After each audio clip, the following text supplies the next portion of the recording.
የነቢያት ትንቢት የአዲስ ኪዳን መጀመሪያ ኢየሱስ ነው ሃሌሉያ ኢየሱስ ነው ሃሌሉያ ድንግል ማርያም ደስ ይበልሽ የአምላክ ጸጋ የሞላብሽ የማኅፀንሽ በኩር ፍሬ ያድነናል እስከ ዛሬ።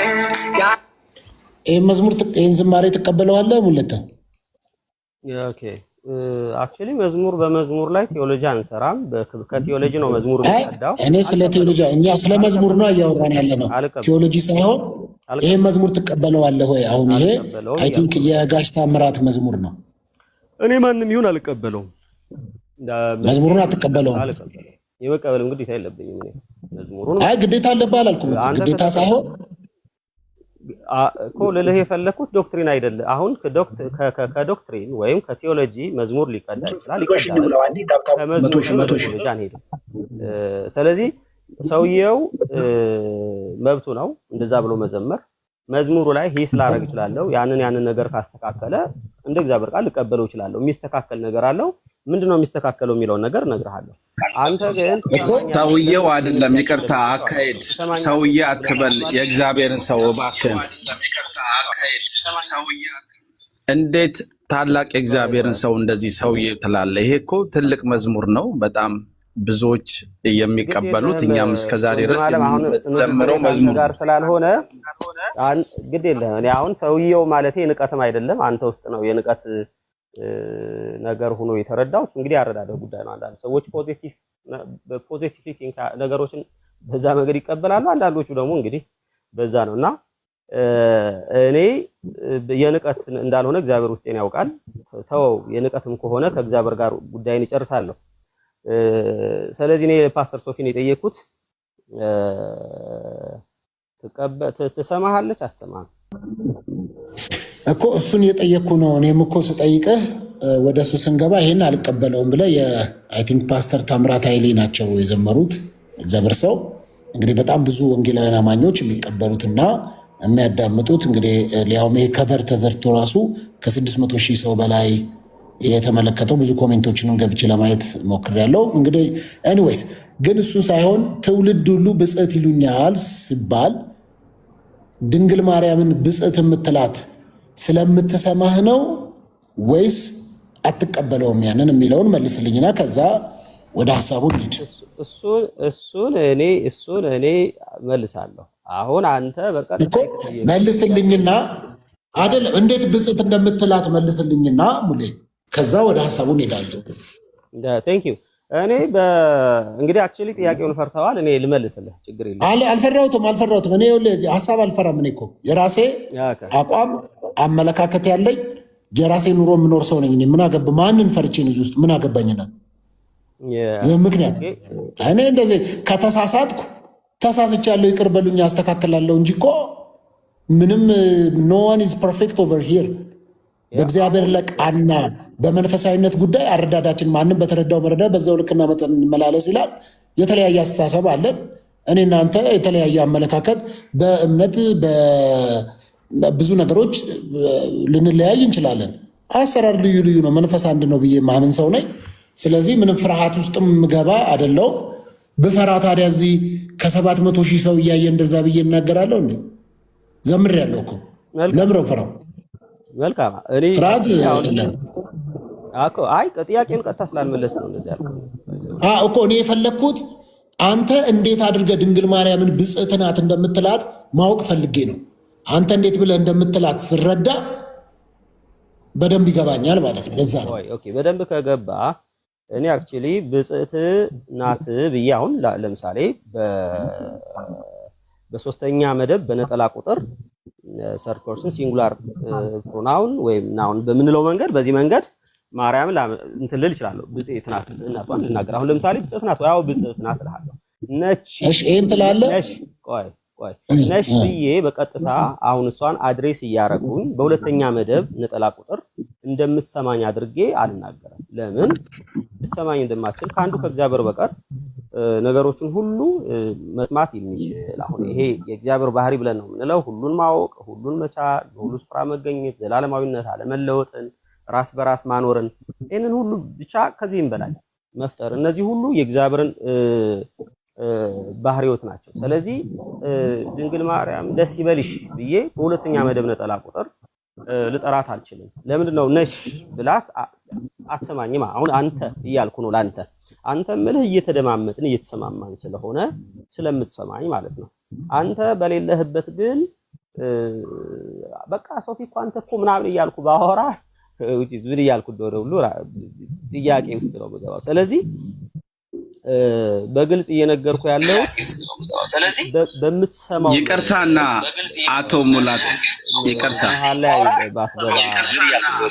ወንድሜ አንድ የእግዚአብሔርን ቃል ትቀበላለህ ማለት የእግዚአብሔር ቃል የሚለውን እንደምታምን አምናለሁ። ሙሉ ይቅርታ በጣም ከዛሬ ጀምሮ ትውልድ ሁሉ ብጽዕት ይሉኛል ብርቱ የሆነው እርሱ በእኔ ታላቅ ስራ አድርጓል ስሙም ቅዱስ ነው የሚለውን የእግዚአብሔር ቃል ታምናለህ? አዎ የውናት አልኩኝ እኮ ማነህ። ስለዚህ ይሄንን የእግዚአብሔር ቃል በዝማሬ በልክ ቢቀርብ ትቃወማለህ? በዝማሬ አይደለም በንግግር ራሱ በሁለተኛ እቃወማለሁ። በዝማሬ አይደለም በንግግር ራሱ በሁለተኛ መደብ አድርጋ አይጠቀስም። ገብርኤል ኤልሳቤጥ አለቻት። ኤልሳቤጥ በአካል አግኝታት ነው እንደዛ ያለችው። እኔ ታግኝቼ እንደዛ አላታለሁ። አክቹሊ ከእግዚአብሔር ቃል እየተቃወምክ ነው ማለት ነው። አልሰማኝማ። የእግዚአብሔርን ቃል መቃወም ኦልሬዲ እኛ ክርስቲያኖች ሙሉውን የእግዚአብሔርን ቃል እንቀበላለን። ስለዚህ የእግዚአብሔር ቃል የሚለውን ማመን አለብን ብዬ አምናለሁ። ማንኛውም የወንጌል አማኝ የእግዚአብሔር ቃል የሚለውን ይቀበላል። በዝማሬም ደግሞ አባቶቻችን የዘመሩትን ዝማሬ እንቀበላለን። ለምንድን ነው እሱ የምትቃወሙት? እኔም በጣም ግራ ገብቶኝ የገባሁት። ይቅርታ እንዳስተማረ ትነግረኛለህ። የትኛው አባት ወንጌላዊ አማኝ ኮንክ አንተ ሙሉ የትኛው ሰው አንቺ ብሎ ማርያም በሁለተኛ መደብ አድርጎ የተባረክሽ ነሽ እንዳለ አንተ ትነግረኛለህ። ባጭሩ ጋር ጥያቄን ጠይቀኸኛል። ማርያም ብጽዕት ናት ወይ? ምንም ጥያቄ የለውም ብጽዕት ናት። እኔ አሁን ብጽዕት አይደለችም አይደለም ያልኩት። ለራሳቸው በራሳቸው መንገድ እኛ ምንም የፈለገን ያህል ቀና የሆነ ንግግር መልካም የሆነ ንግግር ትክክለኛ የሆነ ንግግር ብንናገር የሚመራቸው ሰዎች ግድ አይሰጠንም ለነሱ። እኛ ኢቭን ዛሬ ተነስቼ ማርያም ታማልዳለች ብል አራራራ እንዲሁ በቃ ይመርመር ይጠየቅ ወይ አይደለችም አታማልድም ብሎ ከኔ ተቃራኒ ለመቆም ከሚሞክር ሰው ጋር አልዳረቀም፣ ከሌሎቹ ጋር ማለት ነው። አንተ ወንጌላዊ አማኝ ኮንክ እና ለሶፊ ወንጌላዊ አማኝ ነኝ ስለሚል ነኝ ያለውን ወስጄ እያወራሁ ያለው ወንጌላዊያን አማኝ ሳይሆን ወንጌል አማኝ ነው። ወንጌላዊያን አማኝ እግዚአብሔር መሀል ላይ አትግቡ። እኔ እርሶ ሲያወሩ መች መሀል ገባው? አይ ቃሉም ይስተካከል ብዬ ነው። ወንጌላዊያን አማኝ የሚባል የለም። ወንጌል አማኝ ነው ከሆነ በኋላ ያስተካክሉታል። ግድ የለም እኔ ላውራ ይፍቀዱልኝ። ግድ የለም። ስለዚህ ምንድነው እያልከ ያለኸው ሙለታ ብትሉኝ ማርያም ብጽዕት አይደለችም ነው እያልከ ያለው አላልኩም። እኔ ማርያም ብጽዕት ነች፣ ምንም ጥያቄ የለውም። ነገር ግን ማርያም የእግዚአብሔርን ባህሪ ሰጥቼ በጌታ ዘንድ ነው ያለችው፣ በአጸደ ነፍስ ነው ያለችው። እንኳን ተነስታለች አርጋለች የሚል እምነት ሳይኖረኝ ቀርቶ እንደዛ እንኳን ቢሆን ራሱ ተነስታ አርጋ እንኳን ቢሆን ራሱ በእግዚአብሔር ቀኝ እንደሚሉት እነሱ በእግዚአብሔር ቀኝ እንኳን አለች ብለው ቢሆን ራሱ የአምላክን ባህሪ ካልተሰጣት በቀር እንደዛ እንኳን ቢሆን ማለት ነው እንደዛ እንኳን ቢሆን ተነስታ አርጋ እንኳን ቢሆን ራሱ እኔ አንቺ የተባረክሽ ነሽ ብጽዕት ነሽ ምናምን እያልኩ እሷን በሁለተኛ መደብ ልክ እንደምሰማኝ እግዚአብሔርን አንተ እያልኩ እንደምለው የሴት አንቀጽ ተጠቅሜ አንቺ እያልኩኝ እንደምሰማኝ አድርጌ ላደርጋችን ፈጽሞ ላደርጋችን። ለምን ማርያም የሰዎችን ጀስት ንግግር የሰዎችን ሐሳብ የሰዎችን ልብ ለመረዳት የምትችል ናት፣ ትሰማለች፣ አምላክ ባህሪ ያላት የሚለውን ነገር ፈጽሞ ልቀበለው የምችል ስላልሆነ ማለት ነው። ይሄንን ከተቀበልክ ግን ፓስተር ሶፊ የስ ተቀብያለሁ፣ አዎ ትሰማለች፣ እኔ በሌለችበት እዚሁ ሁኜ እንደምትሰማ አውቃለሁ። ስለዚህ ትሰማኛለች፣ ዝማሬን ምስጋናን ትሰማኛለች ካልክ ሞግተኝ ነው። እኔ አንተን ይሄን ለመሞገት ነው የገባው። ጥሩ አሪፍ ሙገታ ነው ሙለታ ያነሳኸው። ግን ምን አይነት ሙገታ ነው አሁን ይሄ? አሁን አንተ እኔ እኮ መለኮት ኢየሱስ ክርስቶስ መለኮት ከእግዚአብሔር ውጭ መለኮት አለ ብለህ ታምናለህ? የለም። በቃ እኔ እንዴት ትጠይቀኛለህ? ጥያቄውን በራሱ ማንሳት ግራ ገብቶኝ ነው እኮ። ደስ ይበልሽ ብለህ በሁለተኛ መደብ ስትጠራ አንተ ደስ ይበልሽ ብለህ ስትል እኮ ፓስተር ታምራት ኃይሌን የጠራው እኔ አይደለሁም። ስለኔ ፓስተር ታምራት ኃይሌ ስለጠራው እኮ ልክ አይሆንም ነገሩ። እኔ ልክ ነው እኮ አላልኩም እኮ። ከሱ ጋር ተነጋገረ። እሱን ስታገኘው ፓስተር ታምራት ኃይሌ አምንበታለሁ ብለህ አልመጣህም እንዴ አንተ? ምን እንዴ አሰማው መዝሙሩን ትቀበለዋለህ ወይ ብዬ ቅድም ለወዳጃችን ለዛ ልጅ ካዶሽ ነው ለወንድሙ እኔ ነኝ ያልኩት። እኔ ጋር ተከራከር አላልክም?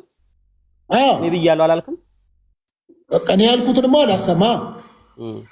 በቃ ተምታቶብሃል ሙለታ ማለት ነው። ችግር የለውም። እኔ ኮንኩት ተምታቶብኝ አሰማን እንደገና። እኔ ያልኩትን ስማው መጀመሪያ ሙለታ። እኔ ይሄኛው በኋላ ነው ያኛውን ሲቃወም ከዛ ወደዚህኛው የመጣ ነው። ምን ይላል?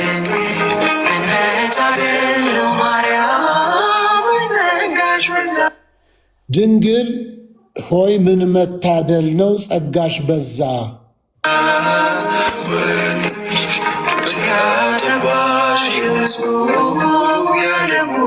ወልደሽ ጡት ያጠባሽው እሱ የዓለሙን ቤዛ።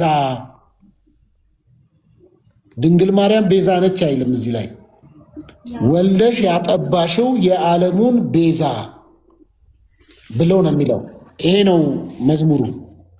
እና ይሄንን ክሪቲሳይዝ አድርገውና አይ ልክ አይደለም ወይም ደግሞ ማርያም ወርሺፕ እየተደረገች ነው፣ ማርያም እየተመለከች ነው የሚል ስንኝ ካለው ንግግሩም ልክ ካልሆነ ይሄን አርመውና እኔም እታረማለሁ ማለት ነው። ምን ችግር አለ?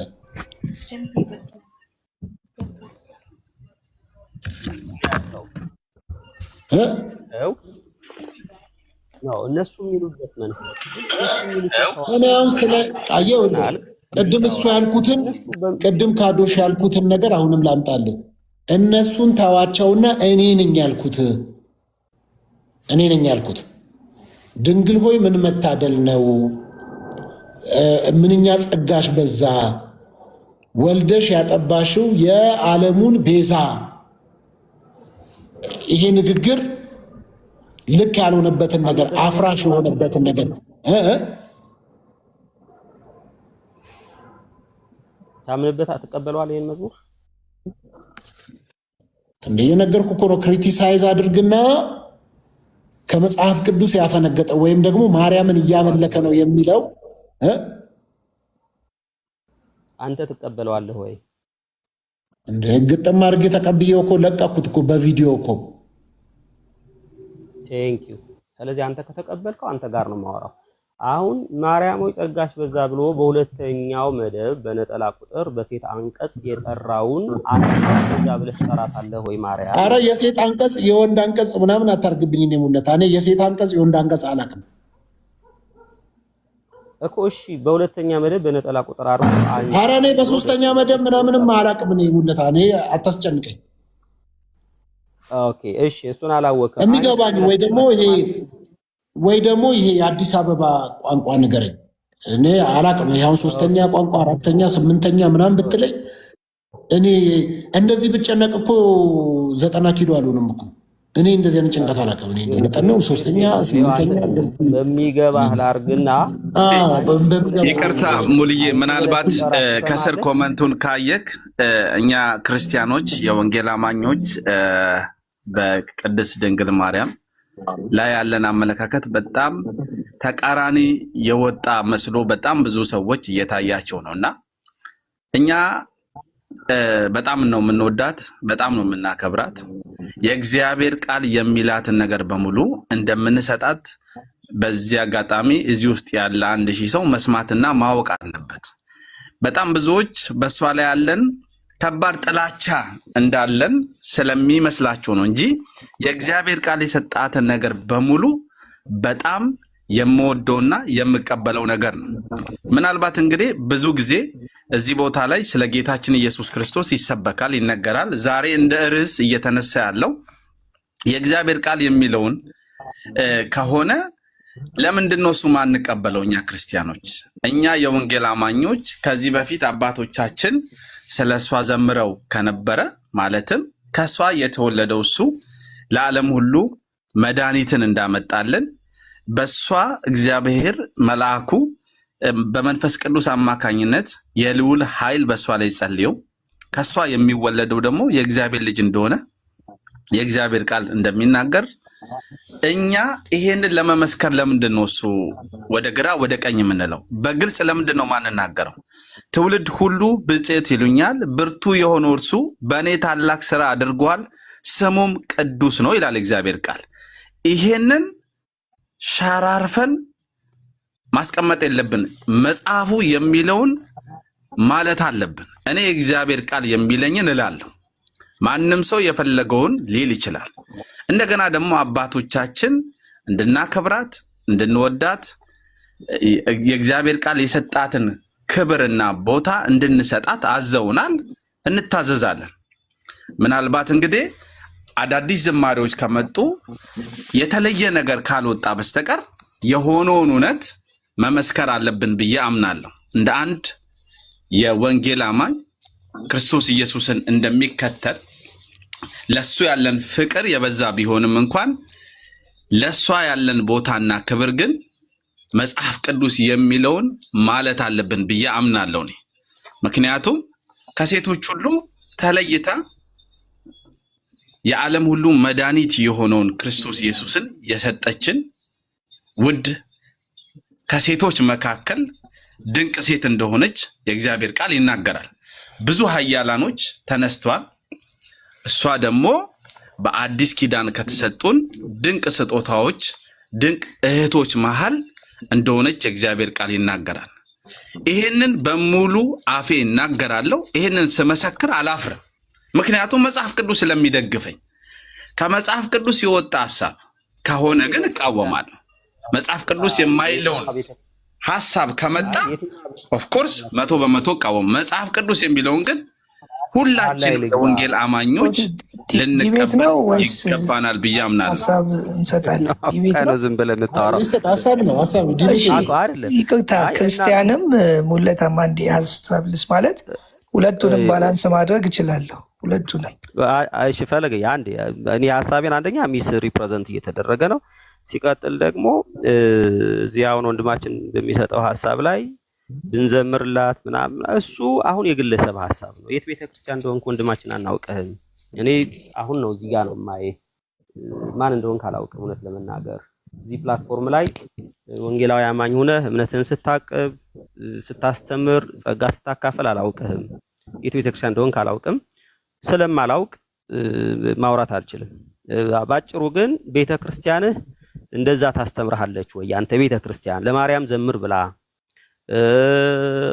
ለማርያም ውዳሴ አቅርብ ተብሎ ውዳሴ ማርያም አለ ወይ አንተ ቤተክርስቲያን ላይ? ካለ እሱ እንግዲህ የትኛው ቤተክርስቲያን እንደሆነች ትነግረንና እንግዲህ እንወቅኛም ማለት ነው። ስለዚህ እኔ ቤተክርስቲያኔ ውዳሴ ማርያም የላትም። የማርያም የምስጋና ጊዜ፣ የማርያም የአምልኮ ጊዜ፣ የማርያም የዝማሬ ጊዜ የሚባል የለንም። ስለ ክርስቶስ አልበቃ ብሎናል ማለት ነው። ሐዋርያው ጳውሎስ የሰበከውን ሐዋርያት የሰበኩትን ወንጌል ሰብካለሁ፣ አለቀ። ማርያም ብጽዕት ናት ወይ? ብጽዕት ናት፣ ምንም ችግር የለብኝም። ስለዚህ ብጽዕት አይደለችም አላልኩም። አፍተሮል ግን ልክ ለእግዚአብሔር በሚቀርበው መንገድ እንደምትሰማ አድርጌ አንቺ እያልኩኝ በአካል እግዚአብሔር አክቹሊ መንፈስ ነው። በመንፈስ የትም ቦታ ሁነህ ብታመልከው ብትዘምርለት አንተ ብለህ ብትጠራው ይሰማሃል። አጠገብህን የሌለ ሰው እንደሆነ ውስን እንደሆነ እያወቅ በጊዜ ሰው በጊዜ ይወሰናል። ሰው በቦታ ይወሰናል። ሰው በተለያዩ ነገሮች በእውቀት ይወሰናል። አንተ የምትለውን እኮ ሙለታ ሳልረዳ ቀርቼ አይደለም።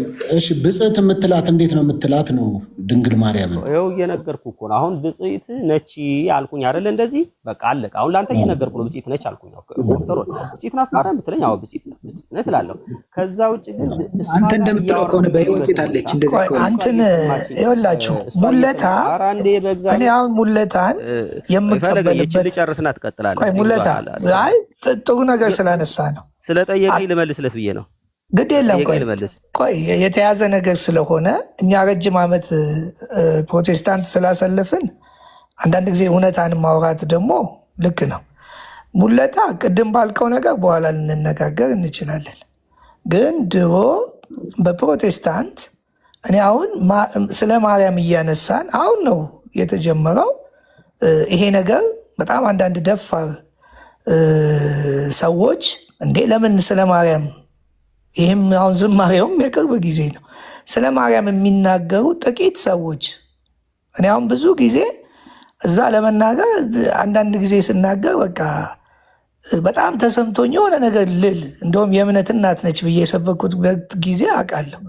በፕሮቴስታንት ሰው ሁሉ ወደ ፕሮቴስታንት የተወሰደው ከኦርቶዶክስ 3 ነገሮች ናቸው። አንደኛው ማርያምን ማስጣል፣ ስለ ቅዱሳንን ማስጣል፣ ወንጌል አይሰበክም ብሎ መውሰድ ነው። መጀመሪያ ማርያምን ነው። አሁን ይሄ በፕሮቴስታንት ደረጃ ስለ ማርያም ሲነሳም የሚያንገፈግፍበት ዘመን እናውቃለን። አሁን ከጥቂት ጊዜ በኋላ የሆነ ነገር መቀራረብ ሲጀመር ይሄንን ለማለት ሲነገር አንደኛ ጥሩ አይደለም። ማለት ስለ ማርያም የሆነ ነገር እንላለን። የቱ ጋር ነው የተማርነው? የትኛው ቸርች ነው? እኔ ያልዞርኩበት ስፍራና ቦታ የለም ቸርች ውስጥ። ማን ነው ስለ ማርያም ያስተማረው? ማን ነው ስለ ማርያም ብፅዕት ያለው? ማን ነው ስለ ማርያም? አሁን ከጥቂት ጊዜ በኋላ ከኦርቶዶክስ ጋር መቀራረብ ሲጀመር ይሄንን እንላለን ብሎ ማለት በጣም ደስ ይለኛል። እኔ ደስ የሚለኝ ምንድን ነው መጀመሩ ደስ ይለኛል። ማለት መጽሐፍ ቅዱስ ያለውን ማለት በጣም ይጠቅማል። ግን ለማርያም እኛ እንወዳታለን የሆነ ነገር እንላታለን ለምንስ ይዋሻል? ጥቂት ሰዎች ናቸው አሁንም የገባቸው፣ በጣም ጥቂት። ማርያምን ትጠላላችሁ ትወዳላችሁ ሳይሆን ኢየሱስ እንዳይነካ በልባችን እንጠብቃለን። በቃ በኢየሱስ በኩል ምንም እንዳይገባ በሚል አቋም ነው በፕሮቴስታንት የነበረው። እዚህ ደግሞ ስለ እመቤታችን ቅድስት ድንግል ማርያም የተለጠጡ ነገሮች አሉ፣ በጣም የተለጠጡ። አሁን ሁለቱን እንዴት ነው የምናደርገው ነው እንዳለውም በፕሮቴስታንት ብፅዕት ብሎ ተንበርክኮ አንቺ ብፅዕት ነሽ አለ ብባል ሼም ነው የሚይዘኝ። 24 ዓመት ባሳለፍኩባቸው አንድም ቸርች ቦታ ላይ ስለ ማርያም ትምህርት የለም፣ ስለ ማርያም ዝማሬም የለም፣ ብፅዕት የሚልም የለም። በሌለበት ለምንድን ነው? አንዳንድ ጊዜ አሁን እሱ ስለገባው ነው። ሶፎንያስ ጥሩ ነው ገብቶሃል፣ ደስ ብሎኛል። ደስ ያለ ለምንድን ነው? በእውነቱ ላይ ገብቶክ ምን ችግር አለ ብፅዕት ቢባል? አንደኛም አይሰሙም በሚል ሙለታን የምጠይቀው አንድ ሰው አንድ ነፍስ ወደ እግዚአብሔር መንግስት ሲጨመር በሰማይ ቤት ደስታ ይሆናል። በምን አወቁ? ምን ሰምተው ነው? ምን አይተው ነው? አንዳንዴ እንትን አንበል፣ የሆኑ ነገሮች ላንቀበል እንችላለን፣ ግን አይሰሙም። ለምሳሌ መላእክቶች የሚድነውን ሰው ይድን ዘንድ ሊያገለግሉ የተመደቡ ናቸው። በምን አውቀው ነው የሚያገለግሉት? አሁን አንድ ሰው ይድን ዘንድ መላእክቶች ይመኛሉ ይላል። የእኛን መዳን ይመኛሉ አሉ። ምን አድርገው ነው የሚመኙት? እያዩን እየሰሙን ነው አይደለም? ሌላ ነገር ከሆነ በሌላ ነገር መወያየት እንችላለን። አያዩም አይሰሙም ማለት አንችልም። እዛም ሄደን አላየንም፣ ግን እነዚህ ነገሮች ፍንጮች እንዳሉ ማወቅ አለብን። ስለዚህ ስለ እመቤታችን ቅድስት ድንግል ማርያም ከተነሳ አዎ በጣም የሚገርም ነው። ማለት አንዳንድ ነገሮች ከየዋነት ዘመን የተጻፉ መጽሐፍቶች አሉ። ቤተክርስቲያን ታምናለች ይህንን። ከየዋነት በጣም ከመውደድ የተነሳ በማይሆን ነገር ተጽፎ አሁን ትውልዱን ግራ ያጋባ ነገር እንዳለ እናውቃለን። ግን በተጻፈው ነገር ደግሞ ያንን ትንታኔ መስጠት በጣም መልካም ነው። አሁን ትውልድ ካለች የትኛው ትውልድ ነው አሁን ብፅዕት ሲል የሰማ ነው? ከኦርቶዶክስ ኦርቶዶክስ ጋርም የተለጠጡ ነገሮች አሉ። እሱን ነገር እንዴት ነው የምናደርገው ነው? አሁን ምንድነው የተለጠጡ ነገሮች? በቃ ማለት ከመጽሐፍቶች አንዳንድ መጽሐፍት ላይ በሌላ ጊዜ እሱን እንትን እንላለን። አሁን የሚያቀራርበልና ለምሳሌ ሲነገር ለምሳሌ ከፍጡር በላይ ሲል ምን ለማለት ነው ነው? ከፍጡር በላይ ሆነች ሲባል ምን ሊባል ነው? ካለበለዚያ እመቤታችን ከሰው የተለየ ፍጡር ሊያደርጋት ይችላል። አሁን በቀደምም ማን ነው አንድ ሰው ጠየቀኝ፣ ከፍጡር በላይ ማለት አንተ ጠይቀኛለህ? አልጠየቀኝም። ከፍጡር በላይ ማለት ምን ማለት ነው? አሁን ከፍጡር ሲባል ከሰው የተለየ ኢየሱስ ክርስቶስ እንኳን እንደ ሰው ነው የመጣው።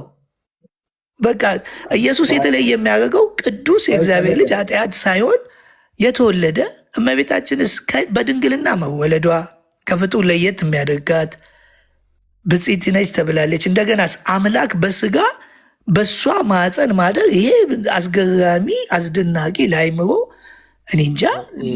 መልኬ በማርያም በኩል ሰው ሙለታ እኔ ለምን መሰለ ታምናለህ ወይ? ምን አልከኝ? ማርያምን ወደ መንግስት ሰማያት መርታ የምታስገባናት ብለህ ታምናለህ? እንዴት ማርያምን? በማርያም በኩል ሰው ወደ እግዚአብሔር መንግስት ወደ ማርያም እኮ እሱ ሽፍት እንደ መጽሐፍ ቅዱስ እኮ አጭርና ግልጽ አድርጎ ነው በቃ የምትገባው። ይኸውልህ እንደዚህ አይነት አጻጻፎች ቤተክርስቲያን እንድታየው ይህን ነገር እንድትመለከተው እየተናገርን እኮ ነው እኛ። ትመልከተው። አንዳንድ ነገሮች በክርስቶስ በኩል የገባ ነገርን አይቶ ማስተካከል ይቻላል።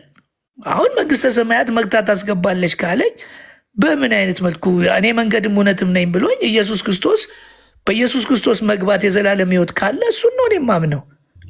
ያ ነገር የእግዚአብሔር ቃል የማይለውን እኮ እዚህ ውስጥ ያለ ሰው በሙሉ የሚቀበል ያለ ክርስቲያን እኛ 24 ዓመት ነው ቀጥቅጠን ከቤተክርስቲያን ሳለ 5 ቤተክርስቲያን እያደርኩ የኖርኩ ሰው ነኝ። አንዳንድ ጊዜ ለምንናገረው ነገር የሌለን አትምሰሉ። እኔ በፕሮቴስታንት የትኛው ነገር ላይ ነው ስለ ማርያም ትምህርት የሰጠ? ደህንነት ትምህርት ላይ ነው? ደቀ መዝሙር ላይ ነው? ለምን አንዳንድ ጊዜ የማይሆን አሁን ፈለገ ይቅርታ አድርግልኝና እኛ አሁን ክርስቲያን ልጨርስ ስለ እግዚአብሔር ቃል ነው የሌለ ነገር መናገር ጥሩ አይደለም የሚለውን ሁላችንም ማለት አለብን። የእግዚአብሔር ቃል የማይለውን አዳምጠኝ። እኔ በህይወቴ ውሸት አልወድም። ሊያዝኩት አቋም ለእግዚአብሔር ቃል በጣም ታማኝ ነኝ። ገባ? አሁን ብድግ ብለህ እኛ እመቤት የቱ ጋ ነው ብፅዕት ብለህ ተንበርክከ ወይንም ብፅዕት ብለህ መድረክ ላይ የሰበከው የትኛው ጋ ነው? መቼ ነው? አሁን ይሄ ልጅ ስለዘመረ በጣም በቃ መቀራረብ ጊዜ ስለመጣ ነው። አንዳንድ ደፋሮች አስተማሪዎች አይቻለሁ፣ እግዚአብሔር ይስጣቸው። በፕሮቴስታንት ለምንድን ነው ስለ ማርያም ማንድነው ምንድን ነው የሚያንገሸግሸን? ስለ እነ አብርሃም ስንናገር፣ ስለ ሙሴ ስንናገር፣ ስለ ሌላው ስንናገር ይኸውላችሁ በእምነት ደረጃ ሶፍዬ እንደ ማርያም እንደ እመቤታችን እኔ አማኝ አላየሁም። በጣም ከአይምሮ በላይ ነው። ለምን ብትለኝ አብርሃም ሚስቱን አይቶ ነው ያመነው። ከሚስት ትወልዳለን የተባለው የትኛዋም ሴት አቁመ ትወልጃለች ብትላት እንዴ እኔ እንጃ መልአኩ ለምን ብርሃን ሆኖ ወንድ ሳታውቅ እንዴት ብለው ነው? እሷ ግን አመነች። ታዲያ በቃ እንደዚህ አይነት ነገሮች ብትነግርላት ምን ችግር አለ? የእምነት እናት ነች። በጣም ይደንቀኛል ማለት በመንፈሳዊ ባታድግ ገብርኤል እንደዛ ሲላት በምን አወቀችው? እንዴ እኔ ደንግጬ ነው።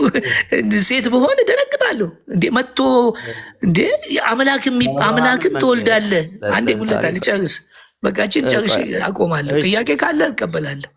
አምላክን የሚያክል ትወልጃለሽ? እንዴ ሰው እንኳን ቢሆን ኦኬ፣ አምላክን የሚያክል በአንቺ ውስጥ ሲባል አሜን ብሎ ማመን ኒንጃ ሶፊኔ አንዳንድ ጊዜ በጣም ዝቅ ባናደግ። ያ ማለት ግን የሌለ ነገር ደግሞ ተሰቅሎ ተሰጥቶ ከመውደድ የተነሳ ወደ ክርስቶስ ማቅረቡ ከባድ ነው። እሱን እኔ አልቀበልም። በቃ ስለ መዳን ከተወራ ኢየሱስ ክርስቶስ ብቻ ነው መወራት ያለበት። የመዳን ጉዳይ የክርስቶስ ጉዳይ ነው። የመዳን ጉዳይ የነፃ የእግዚአብሔር የፈቃዱ ጉዳይ ነው። ግን ብፅዕት ነሽ ስለ እሷ ብትሰብክ፣ ስለ አብርሃም ሰብካ፣ ስለ እመቤታችን እዛ ጋ ያለውን ብትሰብክ ምን ትሆናለህ? ግን ስለ ማርያም መስበክ ኦርቶዶክስነት ስለተባለ፣ ስለ ኢየሱስ መስበክ ጴንጤነት ተብሎ በጭንቅላታችን ይኸው መከራዬን አየሁ። ዛሬም በእኔ የተነሳ አንተ መከራህን አየህ፣ ፍዳህን እያየ ነው። አሁን መምጣቴ አላቅም። እኔ በቅድሙ ሁኔታ እንዳታስገባው ያሉክ ይመስለኛል። ግን አንተ በራስህ እምነት ስላለን ያስገባኝ አይደል? መከራ እኮ ያየ ነው። ኢየሱስን ለጴንጤ ማርያምን ለኦርቶዶክስ። ይሄ ነገር ወደፊት እየተነጋገርን ማቀራረቡን አምጥተን እዚህ ጋም ኢየሱስን ሁለቱም ካሉ እንቀራረብ። ወንጌሉ የምስራች ወንጌል ያቀራርበናል። ከዛ ስለ ማርያም የተባለውን ነገር ደግሞ ተቀብለን ተቀበሉ። ፕሮቴስታንቶች ስበኩ እስቲ ብፅዕት ነች በሉ። ምንም አትሆኑም። አብርሃምን ሰብካችሁ ሙሴን ሰብካችሁ ማን ያልተሰበካል? ማርያምን መስበክ ምንድን ነው? ኦርቶዶክስነት ነው አይደለም፣ መጽሐፍ ቅዱስ ነው። አንድ ቀን ማነው እንደ ዶክተር ወዳጄ ነው አንዳንዴ ሲናገር፣ እሱንም ያው እንግዲህ ተቋሙ ውስጥ ተቋሙ ውጭ ደግሞ እንደሚወደድ ማውራት፣ ይሄ ትክክል ያልሆነ እግዚአብሔርም የማይወደው ነው። ጥቂት ሰዎች ስለ እሷ ይናገራሉ እንጂ በፕሮቴስታንት ደረጃ ጥላቻ ሳይሆን ኢየሱስን ያስጣለ የሚመስል ነገር ስለሚመስል ነው እንጂ ጠልተው እንዳልሆነ አውቃለሁ። ግን ኢየሱስ ወጥቶ ማርያም ውስጣቸው የገባች ስለሚመስላቸው በቃ ከወንጌል የወጡ ስለሚመስላቸው ድንግጥ ይላሉ። አሁን ግን ከዚህ በኋላ ተያይዘን ሁለቱንም ነገር እየነገርን እንግዲህ ሶፊ ቤት ሰጥቶናል። በዚህ ቤት እየተነጋገርን ስለ ማርያምም ስለ ኢየሱስ እነሱም ኢየሱስ ሲባል አይጥሉ። አሁን በቀደም ቢንያም አንድ ቪዲዮ ሰርቷል። ኦርቶዶክስ ተዋሕዶ ቤተክርስቲያናችን ኢየሱስ አትልም አለ። ይኸው ቪዲዮን ከፈለክ ላሳይ ይችላለሁ። እንዴ መዝሙሩ ራሱ ኢየሱስ የሚል መዝሙር አለ፣ ግን በደንብ አልተባለም። ኢየሱስ ሲባል ፕሮቴስታንት ኦርቶዶክስ ከበፊቱ ይሻላል፣ ግን አሁንም ያው ነው። ኢየሱስ ስትል ጴንጤ ነህ፣ ማርያም ስትል ኦርቶዶክስ ነህ። እዛ ደግሞ ፈለገ እውነትን አውርቼ ከዛ ውይይት ጭቅጭቅ እንትን እላለሁ። እኔ እውነታውን ነው። ሁለቱንም 24 ዓመት ኖሬባቸዋል። ይሄኛውን 26 ዓመት። አንድ ጥያቄ እንጠይቀው ፓስተር ሶፊ፣ ምናልባት ፈለገን ቤተክርስቲያን ስለ አንዴ እዚህ ላይ ፈለገ ተጀምሮ ያሉ ነገሮች ወደኋላ ሳይቀሩ ፈለገ ያልካቸው ነገር አለ። ኢየሱስ ክርስቶስ የሚለው እኮ ፈርስት ኦፍ ኦል በኦርቶዶክስ ውስጥ ኢየሱስ ትርጉሙ ተሰጥቶት ክርስቶስ ለብቻውንም ትርጉም ተሰጥቶት ከዚያ ተተርጉሞ እያንዳንዱ በአንድምታው ዝርዝር ተደርጎ ሀተታ ዲስክሪፕሽን ተደርጎበት የተቀመጠ ከዚያም ላይ ደግሞ አልፎ በዜማ ጭምር የተቀመጠ እስከ ሚስጥሩ ያው ኃይላ ለጥበብ ክርስቶስ ጽና ሃይማኖት ኢየሱስ እየተባለ የጥበብ ኃይሏ ክርስቶስ የሃይማኖት መሰረቷ ኢየሱስ እየተባለ የጸና እዚህ ላይ ነው። በየመንገዱ ኢየሱስ ስላለ ለዚህ ነው መጽሐፍ ቅዱስ ማቴዎስ ወንጌል ምዕራፍ 24 ቁጥር 14 ያን ጊዜ አለ ወይሰበክ ወንጌለ መንግስት ከመ ይኩን ስማ በላይ ለአሕዛብ ሊድኑበት ሳይሆን መንግስት ወንጌል በየሁሉ ቦታ ይሰበካል ያለ ግን ከመ ይኩን ስማ ላይ ለአሕዛብ መፈራረጃ እንዲሆንባቸው አነበቡ ለግን አልዳንህበትም ይባሉ ዘንድ ተጽፏል። 24:14 አንብቡት። ምንድነው ዝም ብሎ በየቦታው ኢየሱስ ስላለ የጸደቀ እንዳይመስለው። የኛ ግን ስርዓት ይዞ ለዛ ይዞ ውበት ለብሶ ይቅርታና ቀሲስ በመሀልም ስለገቡ እኔም በመሀልም ገባ። ኢየሱስን ለመጥራት በመጽሐፍ ቅዱስ የተቀመጠ ስርዓት አለ እንዴ? ይጠራው ምን ችግር አለ? የኛ ምንጠራውም አንጠልጥል የኛ አይበሏ። እኔ እኮ የኛ የሚባል ነገር ነው እኮ መጽሐፍ ቅዱስ። ኢየሱስን ስትጠሩት እንደዚህ በስርዓት በየመንገዱ እንዴ በየፈለጉበት ብጠራው ስሙን ምን ችግር አለ? የጌታን ስም አናቀልም እኛ። ምንድነው ኢየሱስ ማለት? ምንድነው መቅለል ማለት? እኔ እኮ አንዳንድ ጊዜ እኔ የእውነቴን ነው ተናገሩ አይደል እንዴ? ተናገሩ እኮ ከመጽሐፍ ቅዱስ አውጥተው የኢየሱስ ስም እንደዚህ በስነ ስርዓት ጥሩኝ ያለበትን እስቲ ኢየሱስ ያሳዩኝ። ኢየሱስ እንደዚህ አድርጋችሁ ጥሩኝ ያለበት። ኧረ ያዳምጡኝ። እኛ ምንለው እንዴ ስሙን የሚጠራ ይድናል ካለ በቃ ማንም ስሙን ይጥራ፣ ከዛ ይዳል። ቆይ እንጂ የእርሶ እኮ ተደመጡ አይደል እንዴ? ስለዚህ እኛ ምንለው እንዲሁም እግዚእነ ወአምላክነ ወመድኃኒነ ኢየሱስ ክርስቶስ። እንዲሁ ዝም ብለን ኢየሱስ ብቻ እንኳን አንለው፣ ጌታችን አምላካችን መድኃኒታችን ኢየሱስ ክርስቶስ። ኢየሱስ አብዛኛውን ግዕዝ ውስጥ ታዩት ኢየሱስ ጌታ ኢየሱስ ነው የሚለው። እንዲሁ እንኳ ቅጽል ሳይሰጥ እንኳ አብዛኛውን ጊዜ አይናገርም። መኖር ኢየሱስ የሚል ብቻውን የለም ማለት የሚለው እኮ ኢየሱስ ጌታ እንደሆነ ነው። አሁን ቅጽልም የለበትም ከመጽሐፍ ቅዱስ። አሁን እርስዎ እንደሚሉት አይደለም። ለምን ኢየሱስ ነው የሚለው እኮ ስሙ ኢየሱስ ህዝቡን ከኃጢአት አንዳንድ ጊዜ በግዕዝ በምናምን ህዝቡን እንዳይገባው ከእርሶ ቤት ስለማያናግሩ ጥለን እንወጣለን። አሁን ይህ ሶፊ ቤት ነው። ምን እርስዎ ነው ጣልፎ የገቡት እንጂ ፍሪደም ስላለ ነው። አይ ፖለቲካ ይስዋ አይሳደቡ አይሰማም ነው። እስቲ ትልልቅ ሰዎች ስለሆንን እዚህ ሁሉም ሳለው ተከባብረው መጥራት ነው። እንግዲህ የኢትዮጵያ ኦርቶዶክስ ቤተክርስቲያን ኢየሱስ የሚለውን ስም አጉልታ አልጠራችም ነው አይደለ? ፈለገ ጳውሎስ እኔ ሶፊ እየጠየቁት ነው። ሶፊ ጥሩ ጥያቄ ነው የጠየቀው። አሁን አንተ መጥተህ ኢየሱስ ጌታ ነው ስትለው ምን ኢየሱስ ጌታ ነው ትላለህ? ታቀለዋለህ። የጌቶች ጌታ እያል እሱኛውን የጠየቁ የኢትዮጵያ ኦርቶዶክስ ቤተክርስቲያን አብዛኛውን ለማርያም እንጂ የኢየሱስ ክርስቶስን ስም አጉልታ አትጠራም ነው አይደል? እንደ ወቀሳ አይደለም። እኔ ያልኩት ቢንያም ኢየሱስ አሁን ቢንያም ተው፣ የማንም ስም አትጥራ እዚህ ውስጥ። አሁን እኔ ኢየሱስ አሁን አንተ ከተናገርከው ውስጥ ነው የማነሳው። ኢየሱስ ልክ ነው። ኢየሱስ ጎልቶ አይነገርም። ምንም ጥያቄ። አሪፍ። አንተ ኢየሱስ የሚለውን ስም የለመድከው ፕሮቴስታንት ከሆንክ በኋላ ነው ወይስ ኦርቶዶክስ እያለህ ነው ኢየሱስ ማለት ይችላል? ምንም ጥያቄ የለውም። ፕሮቴስታንት ጋር ነው። ምንም ጥያቄ፣ እውነታ ነው። ኦኬ ጥሩ። በኢትዮጵያ በፕሮቴስታንቱ በኩል ኢየሱስ የሚል ወይ ከመጽሐፍ ወይ ከታሪክ ስሙ ራሱ ኢየሱስ እንደሆነ በፕሮቴስታንቱ በኩል አለ። ስሙን ራሱ የሰጠችው ኢየሱስ የሚለውን ማን የሰጠው? ለማን? ኢየሱስ ክርስቶስ የሚለውን ኢየሱስ ክርስቶስ የሚለውን መጽሐፍ ቅዱስ ነው። ሌላ መጽሐፍ ቅዱስ ነው። ሌላ ጌት ይመጣል። ሌላ ሰጪ ይመጣል። ገብርኤል ድጋሚ ይመጣል። ገብርኤል ድጋሚ ይመጣ። ጥያቄ ነው የጠየቅኩት እኔ ስለማላቅ ነው፣ እውቀቱ ስለሌለ። ስሙን ኢየሱስ ትይዋለሽ አላት ገብርኤል፣ ወይስ ድጋሚ መጥቶ ኢየሱስ በለዋል? ኦኬ ስሙን ኢየሱስ እንደምትለው በምን አወቅ አንተ? መጽሐፍ ቅዱስ ማቴዎስ 1:21 ኦኬ ማቴዎስ 1:21 ላይ እንደዛ ብሎ እንዲናገር ከየት ነው ያወቅከው አንተ? አሁን አዳምጠኝ። መጽሐፍ ቅዱሱ አለ ኦርቶዶክስ ጋር፣ መጽሐፍ ቅዱሱ አልተገለጠም እንጂ እኔ እኮ ይኸውልህ በደንብ አዳምጠኝ። በደንብ የሰማሁት ኢየሱስን አብዝተው የሚናገሩት ጴንጤዎች ናቸው። በፕሮቴስታንት ወይም በጴንጤው አካባቢ ኢየሱስ ክርስቶስ የሚለው የስሙ ትርጓሜ ምን ማለት ነው? ያው በእነሱ ማለት ኢየሱስ እነሱ ጋር እንዳትሄድ አንተ ፕሮቴስታንት ጋር ነው ኢየሱስ የሚለውን ስም የሰማሁት ብለሃል። በብዛት ነው የለም፣ በብዛት ሙለታ አንዴ የቱ ጋር እንደሆነ ንገረኝ። ምን ማለት ነው የስሙ ትርጓሜ?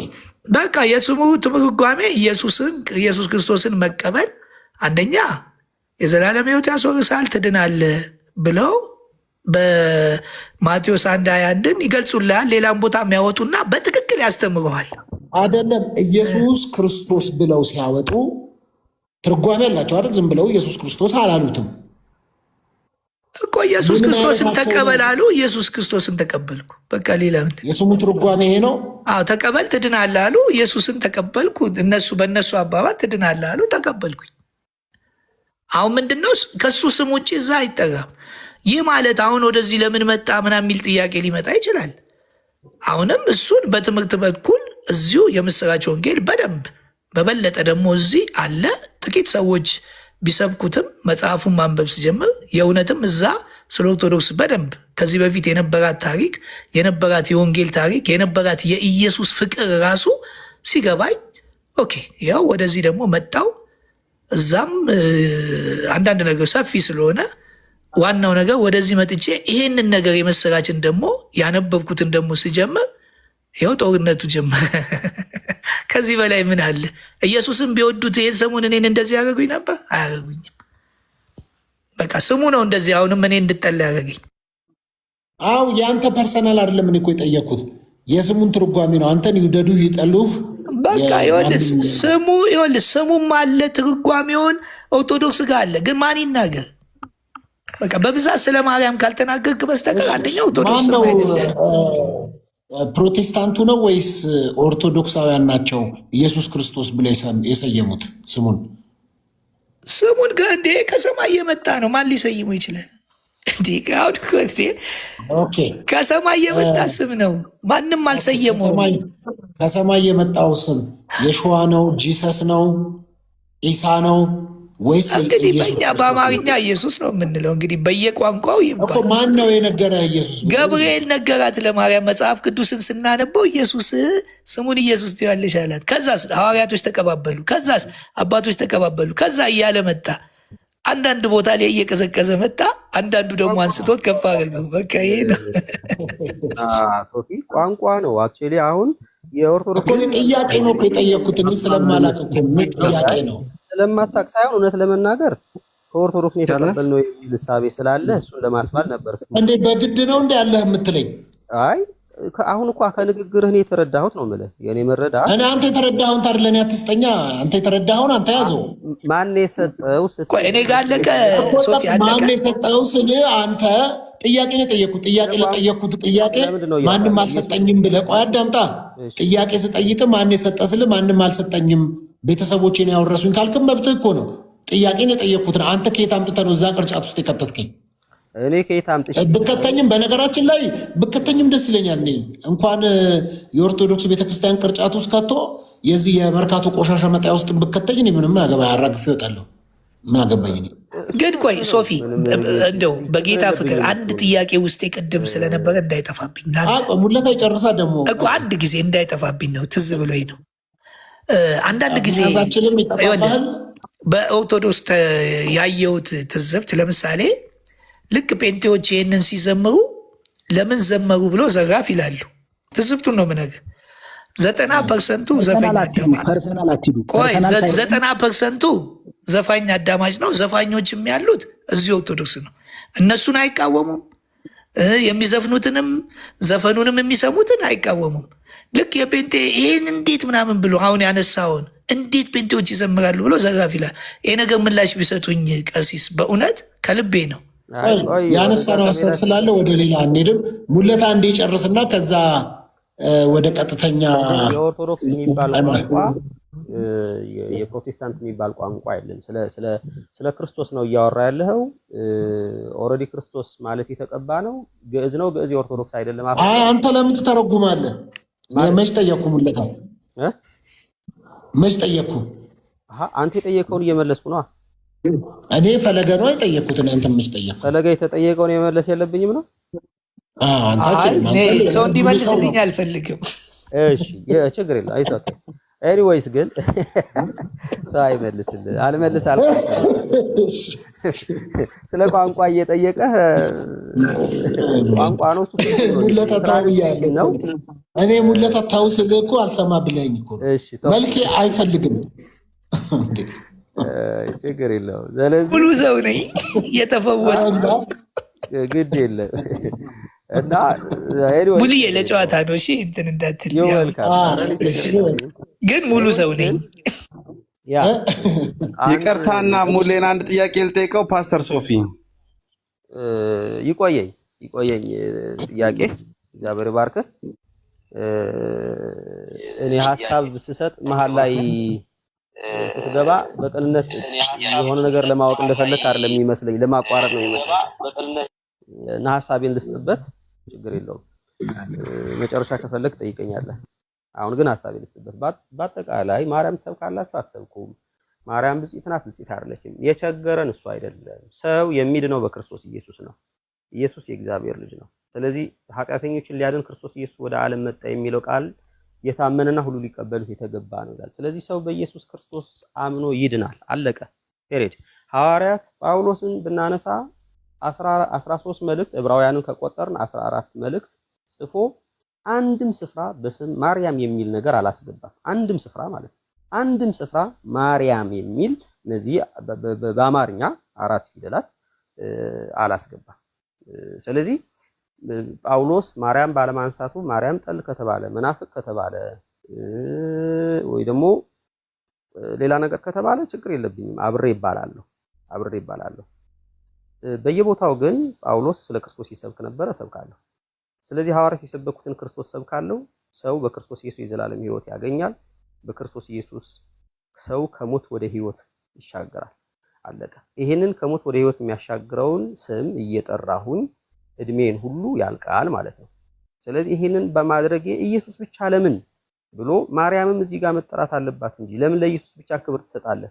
ለምን ኢየሱስ ብቻ ትሰብከዋለህ? ሰው እኮ ማርያም ተሰብኮ ሊድን ይችላል ምናምን የሚል ነገር ቢመጣ እኔ እሱን አልቀበልም። ስለዚህ በግልጽ ቋንቋ የምናገረው ምንድነው? ስለ ዘላለም ሕይወት፣ የዘላለም ሕይወት የሚያሰጥ ሰዎችን የሚያድን ከሞት ወደ ሕይወት የሚያሻግር ወደ እረፍት የሚያመጣ ከጨለማ የሚያወጣ የኢየሱስ ክርስቶስ ስም ነው። ስለ ኢየሱስ ክርስቶስ ሰብካለሁ።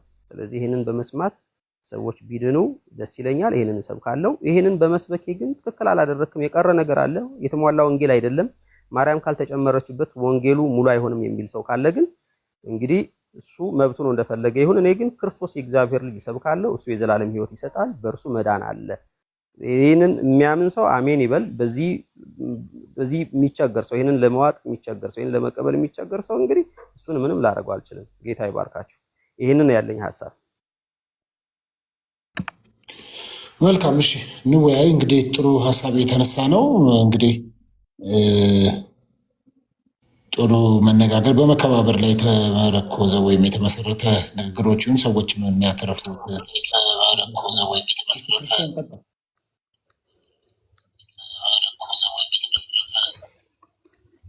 ፓስተር ልጠይቀው አሁን ይፈቀደልኛል? ቀጥል። ፓስተር ልጠይቀው አሁን ይፈቀደልኛል? አዎ እንግዲህ መዳን በሌላ በማንም የለም እንድንበት ዘንድ ከሰማይ በታች የተሰጠን ስም ኢየሱስ መሆኑን የእግዚአብሔር ቃል ይነግረናል።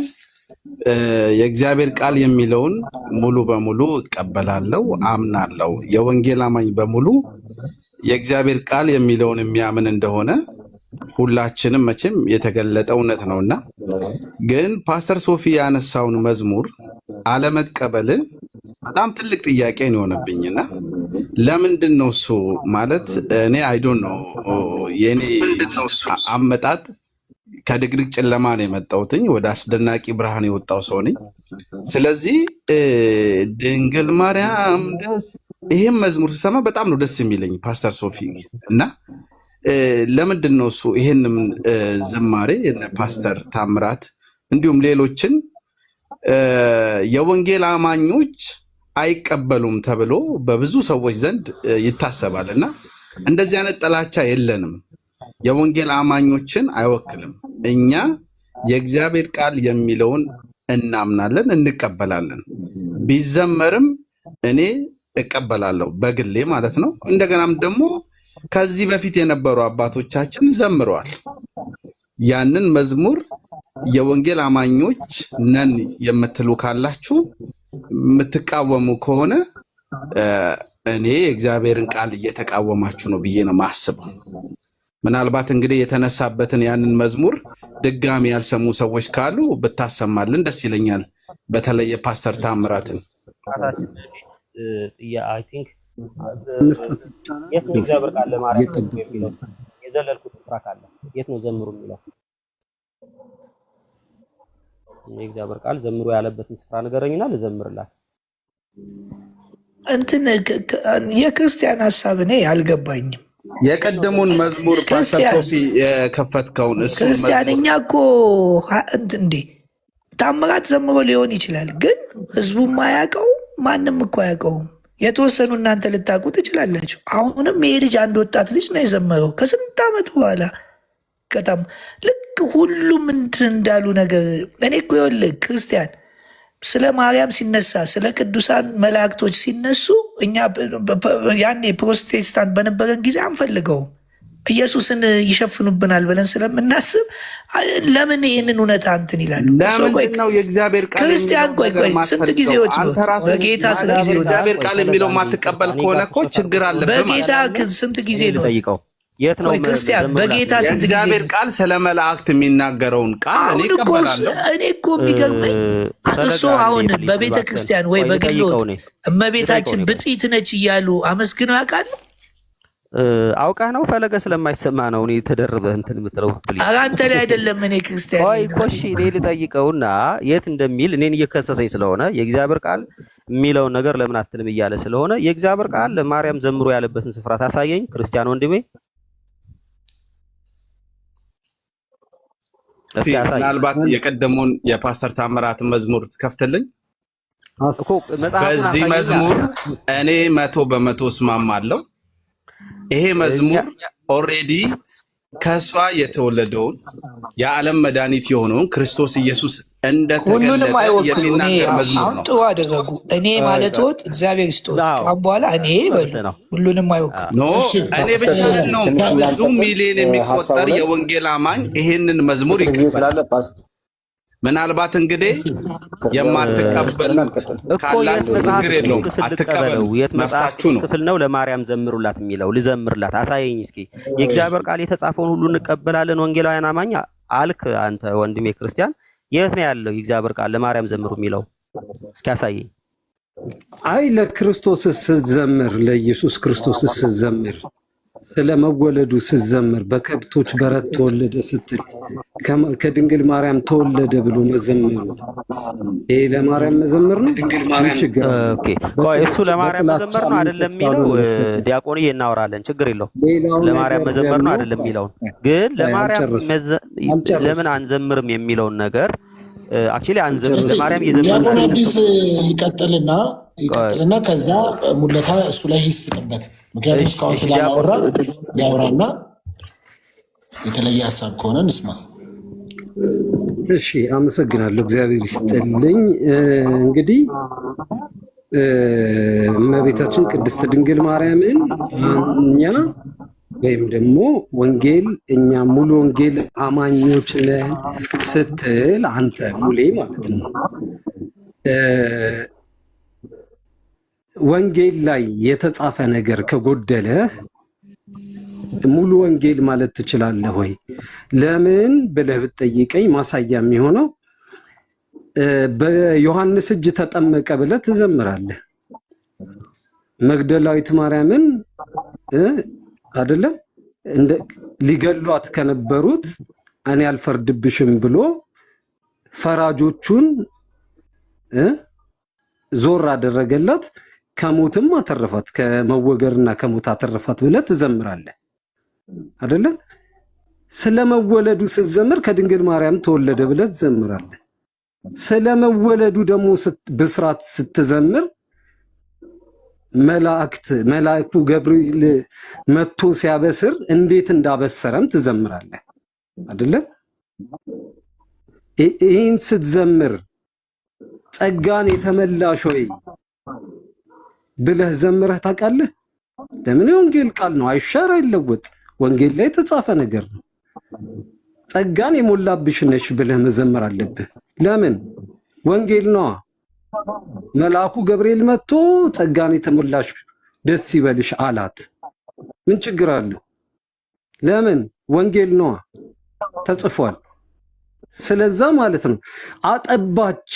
እንግዲህ በበህቅልቀ ወይም ደግሞ በየእርከኑ አደገ ካለን ክርስቶስ የማርያምን ጡት ጠብቷል ማለት ነው አይደል?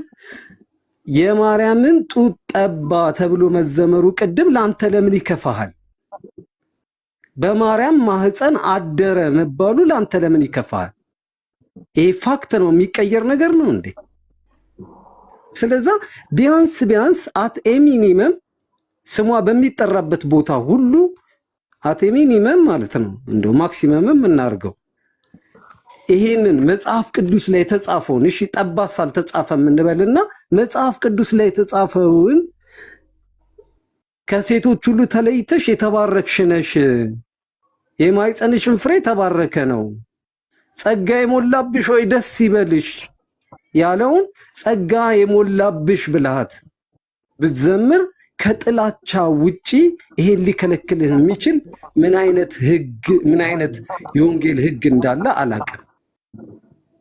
ስለዛ ይሄ ማምለክ ነው ብለን አናስብም። ማምለክ ቢሆን ነው ገብርኤል አመለካት ይሆን ነበር። እንትን አዲስዬ አዲስ አንተ አሁን ኦርቶዶክስ ሆነ ነው የምታወራው አዲስ። እኛም እኮ ዋናው ፍላጎታችን አዲስ ሚውቱን አንሰው አዲስ እሺ ቆይ እሰጥሃለሁ። እነሱ አስቀድሞ ስለዋሩ 2 ደቂቃ ብቻ አንድ ነገር እናድርግ። አሁን ከሙለታ ጋርና ዲያቆን አዲስ ናቸው እያወሩ ያሉት። ሁለቱ ጨርሱና ከዛ ፈለገ ትገባለህ። ሁለቱ ጨርሱ። አዲስ እንዲያውቅ የምፈልገው አዲስ እንተወውና በቃ ሙለታና ዲያቆን አዲስ እያወሩ ነው። ሁለቱ ያወሩ ይጨርሱ። ምን ችግር አለ? እኔ እኮ የማውራት እኔ ራሱ እኮ የማውራው ነገር አለ። ዝም ብዬ ሚዩት አድርጌ የምሰማው ጀስት ተከባብሮ ሰው እንዲያወራ ብዬ እንጂ እኮ እኔ ስከፍቴው እዚህ ቁጭ ብዬ እኮ አካውንቱን ስከፍት እኔም ላወራ የማላወራው የተሻለ ከኔ ሌላ ሰው ቢያወራ ይሻላል ብዬ ነው። ተደማምጦ ማውራት ነው። አዲስን እና ዲያቆን አዲስና ሙለታን አንድ ላይ እያወሩ ነው፣ ይነጋገሩ እነሱ። ከዛ ጣልቃ አትግቡባቸው።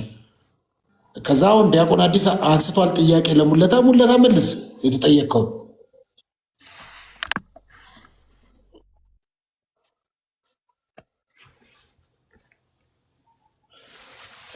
እስከዛ ግን ኮፒ ሊንክ ሼር ብናደርገው ወዳጆቼ፣ እንደው ዛሬ ይሻላል 100 ምናምን ሺህ ገብቷል እንደውም እንጂ ሁል ጊዜ ምንም እኔ ጋር የሚመጣ ሰው ኮፒ ሊንክ ሼር አያደርግም። ለምን እንደሆነ አላቅም። ኤኒዌይስ ሀሳብ ካለ ሙለታ፣ አለበለዚያ ቤተ ጳውሎስ 2 ደቂቃ ሼር ላስደርግ 2 ደቂቃ አንዴ ታብታብ አንድ ጊዜ እኔ ቤት እንኳን በ100 ሰው 100 ምናምን ሺህ ነበር። ቆይ ግድ የለም ወሬ ከተጀመረ ሰው አያደርግም ስለማቅ ያደርጋሉ። ችግር የለውም። አሁን ይቀጥል። ኧረ ስለፈጠረ አንተ ምንድን ነው አንተ 2 ደቂቃ ትታገስ። 150 እናድርግ አንድ ጊዜ እኛ እኮ ስንት ዓመታችን ሆነን ቲክቶክ ላይ 150 እንድናስገባው 140 ላይ አንድ ጊዜ ከይቅርታ ጋር ወዳጅ የሆናችሁ የክርስቶስ ወንጌል ይነገር እንወያይበት የምትሉ እንቅልፋችሁን ትታችሁ ስራችሁን ሁሉ የተዋችሁ እስቲ አንድ ጊዜ ይሄን ነገር በእግዚአብሔር በክርስቶስ ፍቅር ለምናችኋለሁ። አንድ ታብታብ አድርጉ። እኔም እያደረግኩ ነው በሌላ ስልክ።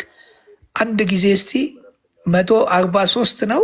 ከዛ ከፍ 2 ደቂቃ ተሰጥቶኛል። በ2 ደቂቃ ውስጥ ሼር የምታደርጉ አድርጉ። ግን ከዛ በላይ ታብታብ አድርጉ እስቲ እንዴ 700 እኔ ቤት 700 ቢሆን ይሄኔ 10 ሚሊዮን አስገባዋለሁ። እንዴ አንተ ቤት እውነትም አልተለመደም። ከዛሬ ጀምሮ ስከፍት እየመጣው ታብታብ አስደርጋለሁ። ምንም ባላወራ ለታብታብ እመጣለሁ። እስቲ ስንት ገባል እንዴ? በ700 ገና 150 2 ደቂቃ 1 ደቂቃ ሊሞላብኝ ነው። 200 ሺህ ስለምፈልግ እባካችሁ 1 ደቂቃ እስቲ ስንት? ዋው ግን ትንሽ ነው። አንተ አያደርግም። ሰው ተኝቷል እንዴ 700 ሰው እኮ በጣም ብዙ ነው። 1 ደቂቃ ሊያልቅብኝ ነው። እሺ 1 ደቂቃ አልቋል። 1 ደቂቃ እስቲ 1 ደቂቃ። ኧረ ፍጠኑ። በጣም ስንት 50 60 ሺህ በስመ አብ ገና ነው። ኧረ 1 ደቂቃ ኧረ 1 ደቂቃ ሶፊ ስታክ አድርጓል። 1 ደቂቃ ትጨምርልኛለህ? አይደለም ሰው ሌሊቱም ስለሆነ ያው ገባ። 200 ሺህ ይግባና እናቆመዋለን። እያወራ ነው ወይ ያድርጉ እንጂ አንዴ ለወሬ 70 ሺህ ይግባ፣ 80 ሺህ ይግባ ለወሬ። እኛ እኮ ንብ ነን እንጂ እንትን አይደለንም፣ ዝንብ አይደለንም።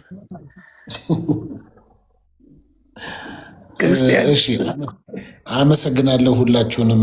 ኮፒሊንግ አንዴ ደቂቃ ልታልቅ ነው። 80 ሺህ ብያለሁ። እኔ ካፌ ከወጣ ምንም ላደርግ አልችልም። ሶፊዬ ታውቂያለህ። 80 ሺህ አንዴ። ግድ የለም ይሄ የወንጌል ስራ ነው። ግድ የለም እግዚአብሔር ይስጣችሁ። ቴንኪዩ። እቺ እንትኗን ደግሞ እቺ ጡጦ የምትመስለውን ነገር ስጡት እስቲ። ጡጦ ጊፍቷ እሷ አሪፍ ነች።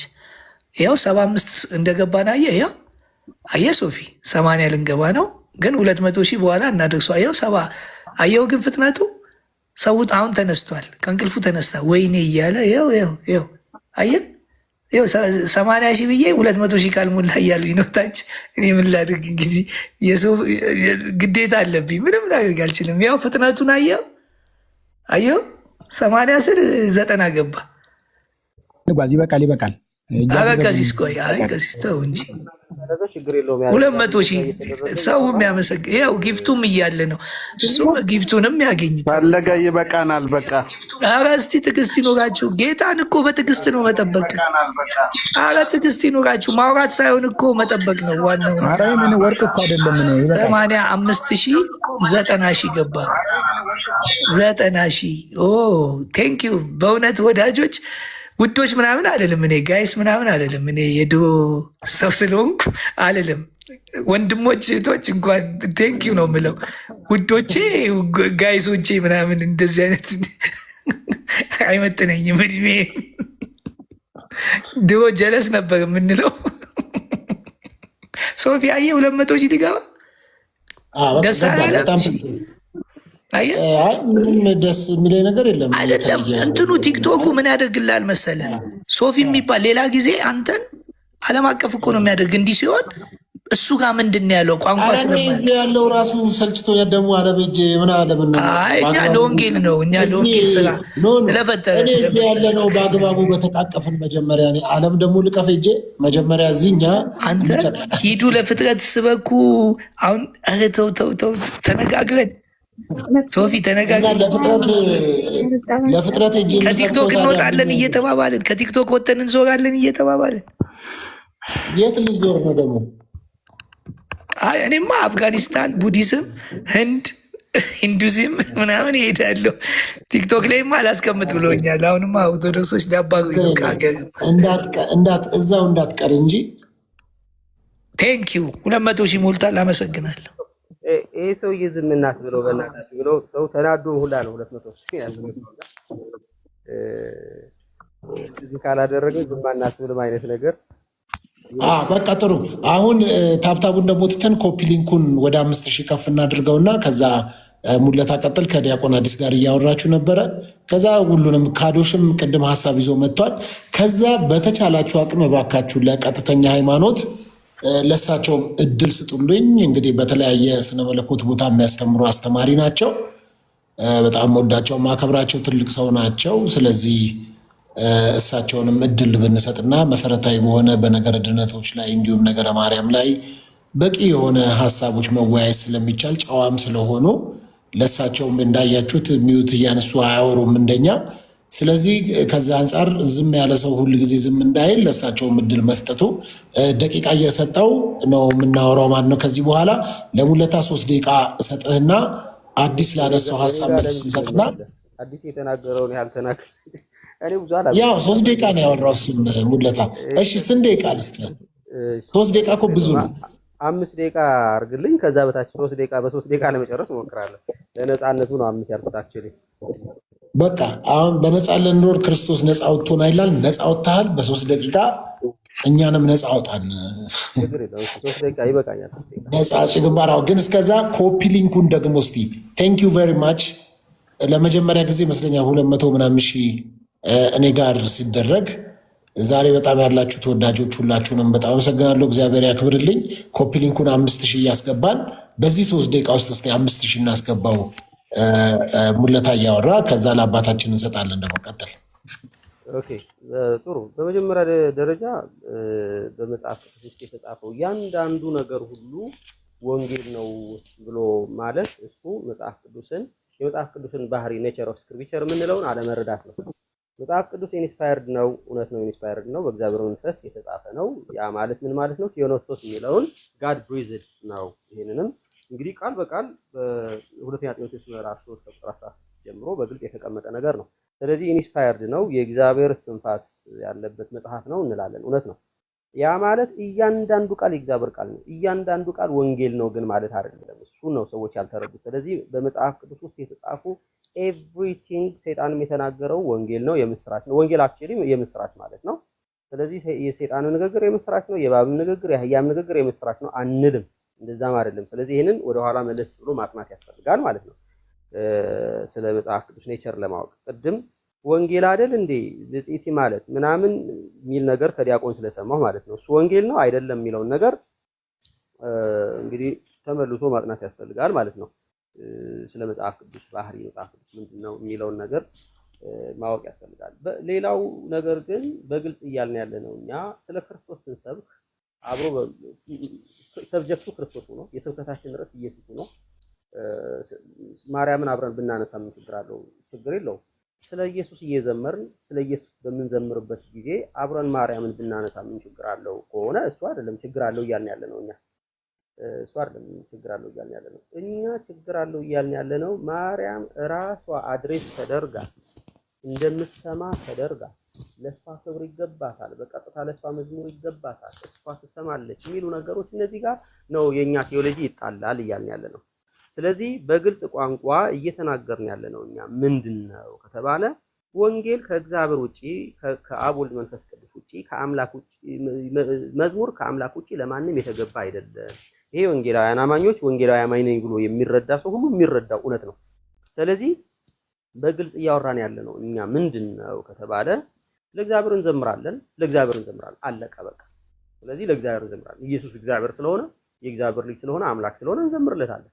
ስለዚህ ከዚህ ውጭ ላለው ግን ለፍጡር አንዘምርም፣ ስለ ፍጡርም አንሰብክም። አፍተሮል ምን ሰብከው ስለ ኢየሱስ በምንሰብክበት ጊዜ ስለ ፍጡር ልናነሳ እንችላለን።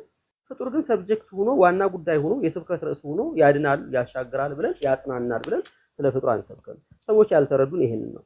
ስለዚህ በግልጽ ቋንቋ ምንድነው እያልን ያለነው ቢባል ዝማሬ ለእግዚአብሔርና ለእግዚአብሔር ብቻ፣ ክብርን ለእግዚአብሔርና ለእግዚአብሔር ብቻ ነው የሚገባው። እኛ ክብር ለእግዚአብሔር ብቻ ብለን እናምናለን።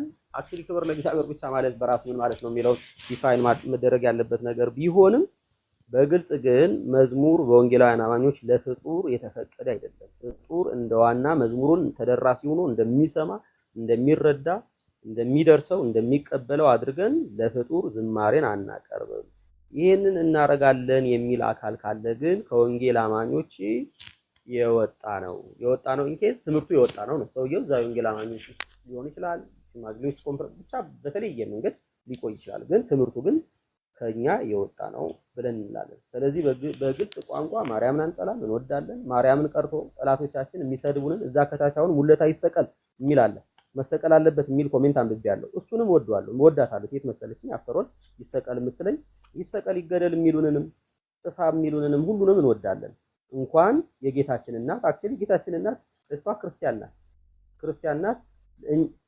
በእነሱ አጠራር መናፍቅ ናት ማለት ነው። ይቅርታ አድርጉልኝ። በእነሱ አጠራር ፓስተር ደቂቃ ካለቀ ግን በቂ ነው። ደቂቃ ካለቀ በጣም ቆይቷል። መናፍቅ እየተባለ አይደለም።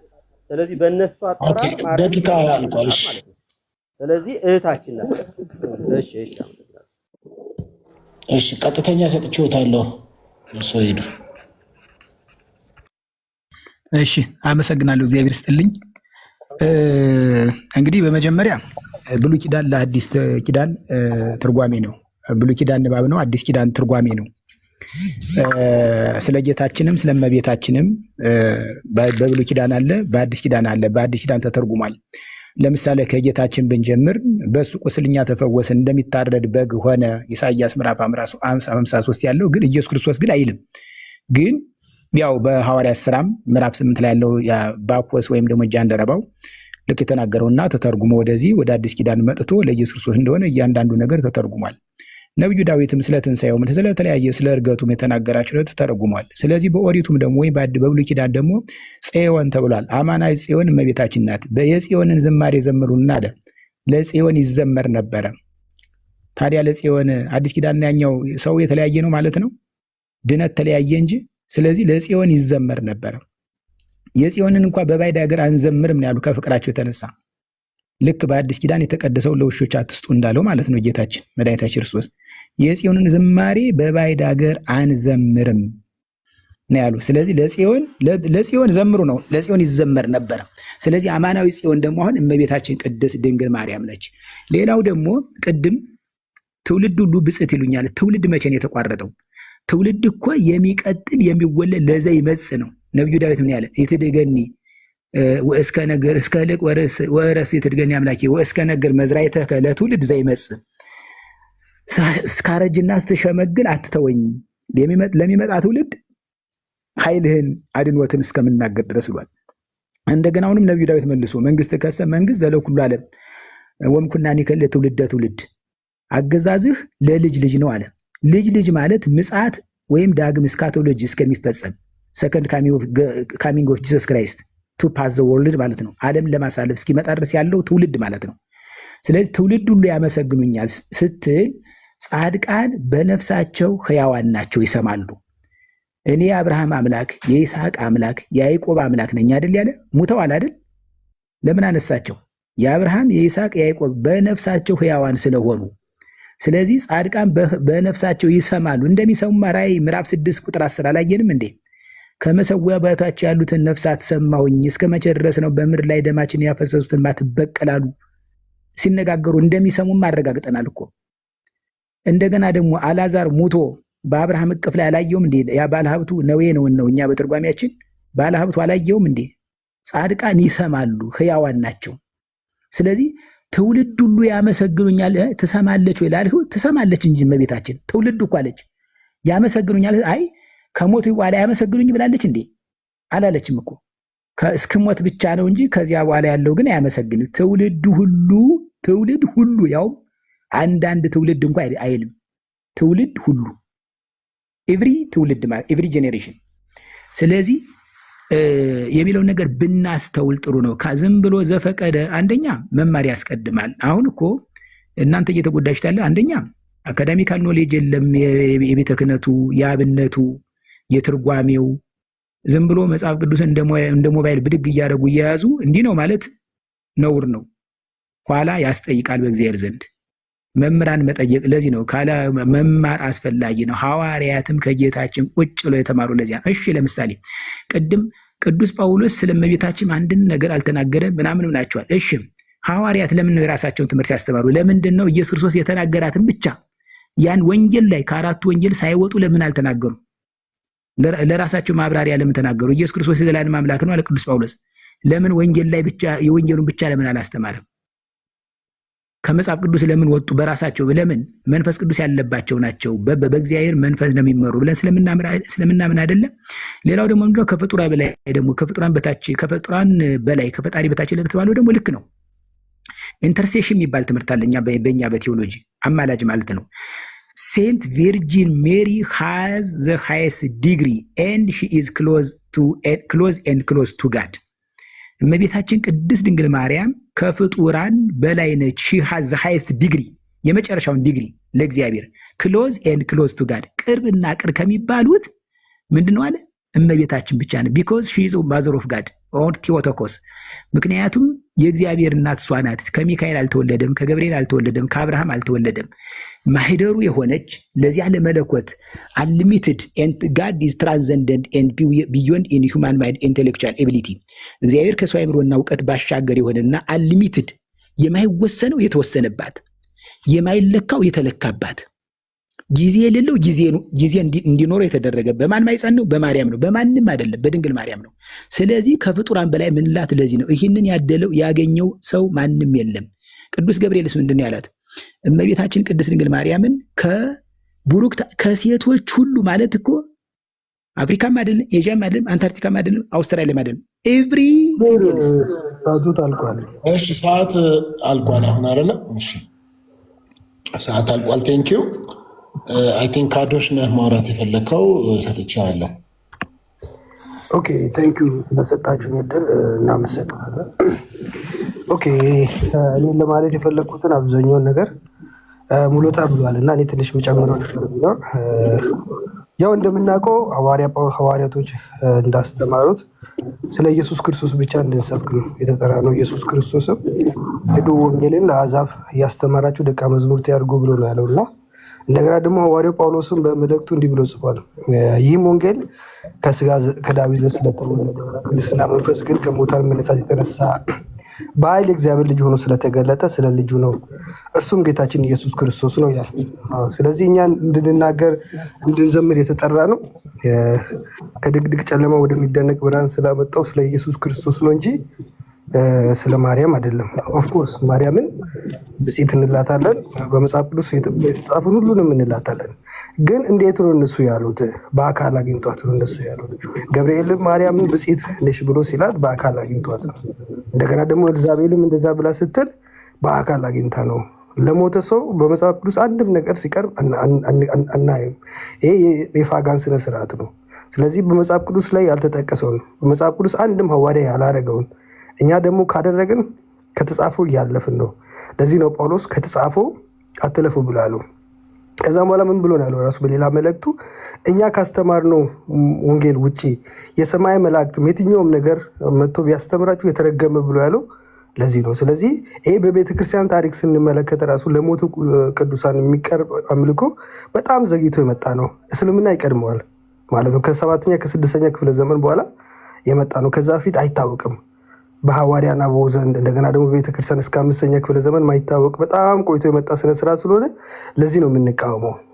ወንጌል ስለ ልጁ ነው፣ ስለ ኢየሱስ ክርስቶስ ነው። ዳግም ሊቀበለን ስለሚመጣው ስለ ኢየሱስ ክርስቶስ ነው። ስለ መላእክትም ስለ ማርያምም አይደለም። ኦፍኮርስ ሁሉንም እናከብራቸዋለን፣ ግን ከተጻፈው አናልፍም። ለእነሱ መጽሐፍ ቅዱስ ያሉን ሁሉም እንላለን። ሐዋርያት ያላረጉን እኛም አናደርግም። የሐዋርያት ተማሪዎችም ያላረጉት እኛም አናደርግም። ሁሌ የምንሰብከው ስለሚመጣው ስለ ኢየሱስ ክርስቶስ ነው። ስለዚህ ማርያምን ቅድም ብዬ እንዳልኩት ሐዋርያቱም ማነው ገብርኤልም በአካል አግኝቷት ነው። እንደገና ደግሞ ኤልዛቤልም በአካል አግኝታ ነው ብፅዕት ብላ ያለችው። እኛም ደግሞ አሁን ለሞተው ሰው ከዘመርን የፋጋን ስነስርዓት ነው። ስለዚህ አናደርግም። ለእሷ የሚደረግ በእኛ ቤት ይሁን በኦርቶዶክስ ቤት ይሁን ለሞተ ቅዱሳን የሚደረግ ሁሉ መጽሐፍ ቅዱሳዊ አይደለም፣ የጣዖት አምልኮ ነው። ታንኪዩ ስለሰጣችሁ እድል። ቀጥሉ ሌሎች። ዲያቆን አዲስ ነህ ተሰጠኝ። እግዚአብሔር ይስጥልኝ። በጣም መልካም። እንግዲህ ከተጻፈው አናልፍም ተብሏል። የተጻፈው እኮ ትውልድ ሁሉ ብፅዕት ይሉኛል ተብሎ ተጽፏል አይደለም? ትውልድ ሁሉ፣ ትውልድ አይደለም፣ ትውልድ ሁሉ፣ ትውልድ ሁሉ ብፅዕት የሚላት ከሆነ ትውልድ ሁሉ ማለት እንግዲህ ምናልባት አንድም ከዓለም መጀመሪያ እስከ መጨረሻ ያለው ትውልድ፣ አንድም ደግሞ ከሷ ይሄ ነገር በሷ ላይ ከተፈጸመ ጀምሮ እስከ መጨረሻው ድረስ ካለችበት ተነስቶ እስከ መጨረሻው ድረስ ትውልድ ሁሉ ይባላል። ስለዛ አንተም እኛም እናንተም የትውልዱ አካል ነን። የዚህ ትውልድ ሁሉ ከተባለ እኛም ትውልድ ጥቅሷል ማለት ነው። ስለዛ እኛም ትውልድ ስለሆንን ብፅዕት ማለታችንን ማን ይከለክለናል? ትውልድ ሁሉ ብፅዕት ናት ይሉኛል ካለች፣ ስለዛ ብፅዕት ናት መባሏ፣ ብፅዕት ናት ተብሎ መነገሩ፣ ብፅዕት ናት ተብሎ መዘመሩ ይሄ የሚከለክል ነገሩ አለ ወይ? ሌላኛው ነገር ደግሞ ምንድነው? እግዚአብሔር ፕላን ሲያደርግ ዓለምን ለማዳን አይደለ መርጧታል። እሷን በማህፀኗ ለማደር ብዙ ሴቶች ነበሩ እኮ በጊዜው እሷ በነበረችበት ዘመን፣ ጊዜው የመወለዱ ነገር በሚፈጸምበት ዘመን ብዙ ሴቶች ነበሩ። ከሴቶች መካከል አንቺን መርጦሻል። የመመረጧ ነገር ድንቅ አይደለም? ስለዛ ይሄ ነገር መነገር የለበትም ወይ? ይሄ ነገር መነገሩ ምንድነው ጥፋቱ? በመጽሐፍ ቅዱስ ወይም ደግሞ በወንጌል በተጠቀሰችበት ደረጃ እንኳን ስሟ በተነሳበት ደረጃ እንኳን ማንሳቱ ትክክል አይደለም ወይ? ይሄ ከወንጌል ያወጣናል ወይ የሚለው ነው። ሌላኛው ነገር ደግሞ ምንድነው? ወንጌል መጽሐፍ ቅዱስ ሁሉ ወንጌል አይደለም ብሎናል ወንድም። ሁሉም ወንጌል አይደለም መጽሐፍ ቅዱስ። ወንጌል ተብለው ግን 4 ወንጌሎች ተቀምጠዋል። ወንጌል ተብሎ ስማቸው ተጠቅሶ ወንጌል ተብለው ተለይተው 4 ወንጌሎች፣ የማቴዎስ ወንጌል፣ የማርቆስ ወንጌል፣ የሉቃስ ወንጌልና የዮሐንስ ወንጌል ወንጌል ተብለው ተለይተው ተቀምጠዋል። በዚህ ወንጌል ውስጥ የተጻፈ ነገር ሁሉ በወንጌል ውስጥ የተጻፈ ነውና ወንጌል ነው ብለን ማመን ያለብን። ክርስቶስ መወለዱ አሁን ወንጌል ዜና ነው አይደለ? ወንጌል ዜና አይደለ? ወንጌል የምስራች ነው። ቆይ አንዴ ልጨርሳ። ወንጌል የምስራች ነው አይደለ? መጥቶ እኮ ቅዱስ ገብርኤል እኮ የምስራች ነው ያላት እኮ። ስለሷ ብቻ ሊናገር እኮ አልመጣም እኮ። ዋናው የተላከበት ዓላማ ስለ ክርስቶስ መወለድ ሊነግራት ነው። ዘመኑ መድረሱ እግዚአብሔር ማለንበት ሰዓት አልቋል። ፈለገ መቀጠል ትችላለህ። እሺ፣ አመሰግናለሁ። ያው ብዙ ፖይንቶች ተነስተዋል። በዚሁ አጋጣሚ አንዳንድ ጊዜ ስንናገር መጽሐፍ ቅዱስ የእግዚአብሔር ቃል ነው። መጽሐፍ ቅዱስ ሙሉ መጽሐፍ ቅዱስ ወንጌል አይደለም። በጣም እዚህ ጋር ትኩረት ልናደርግ የሚገባን ወንጌሉ ኢየሱስ ክርስቶስ ብቻ ነው። ሮሜ እንደሚለው በስጋ ከዳዊት ስለተወለደ በመንፈስ የእግዚአብሔር ልጅ ሆኖ ስለተነሳው ስለ ልጁ ነው፣ ስለ ኢየሱስ ክርስቶስ ነው። መጽሐፍ ቅዱስ ውስጥ ወንጌል አለ እንጂ መጽሐፍ ቅዱሱ ወንጌል አይደለም። ወንጌሉ መጽሐፍ ቅዱስ ውስጥ ነው ወንጌል ያለው፣ እንለየው። አሁን ሲሰበክ አሁን ሁለተኛ ጢሞቴዎስ ምዕራፍ 3 ቁጥር 16 ላይ የእግዚአብሔር መንፈስ ያለበት መጽሐፍት ሁሉ ለትምህርታችን፣ ልባችን ሊያቀና፣ ለተግሳጽ፣ በጽድቅ ላለው ሁሉ ይመራናል ይላል። ስለዚህ ሌሎቹ መጽሐፍቶች ወንጌል አይደሉም። ሌሎቹ መጽሐፍቶች አያድኑህም። ሌሎቹ መጽሐፍቶች ለትምህርት ተጽፈዋል፣ ልብን ሊያቀና ተጽፈዋል፣ ለተግሳጽ ተጽፈዋል፣ በጽድቅ ላለው ይሄ የተቀበልከውን ወንጌል እንዴት እንደምታሳልፍ ተጽፎልሃል። የአብርሃም ታሪክ ወንጌል አይደለም። በአብርሃም ውስጥ የጥላው ወንጌል ግን አለ። አንዳንድ ጊዜ መጽሐፍ ቅዱስን ሙሉ በሙሉ ወንጌል ነው በቃ እኛ መስበክ ያለብን። አዎ ሲሰበክ አዳኙን ስትሰብክና ስታስተምር ይለያያል። ወንጌል ስትሰብክ አዳኙ ነው። እሱም ማን ነው? ኢየሱስ ክርስቶስ ነው። የምስራቹ ወንጌል ኢየሱስ ብቻ ነው። ሄደ ትሰብከዋለህ። ካመጣ በኋላ ደግሞ ታስተምረዋለህ፣ ትመክረዋለህ፣ ትገስጸዋለህ፣ በጽድቅ ላለው መንገድ ታሳየዋለህ። የሚያድነው ግን ወንጌል ነው። ስለዚህ መጽሐፍት ተጽፏል። ለምሳሌ በጣም ይገርመኛል። የአብርሃምን እምነት እያወራን የአብርሃምን እምነት የሚገርም እምነት ነው ብለን እንሰብክና ድንግል ምልክትን ታያላችሁ፣ ድንግል ትጸንሳለች፣ ወንድ ልጅ ትወልዳለች። እንዴ ለካ ሳትወለድ ነው ትንቢት የተነገረላት ብለህ ብትናገር ያን ስለተናገር እመቤታችን ወንጌል ነች ወይንም የዘላለም ሕይወት ታሰጣለች እያለ አይደለም።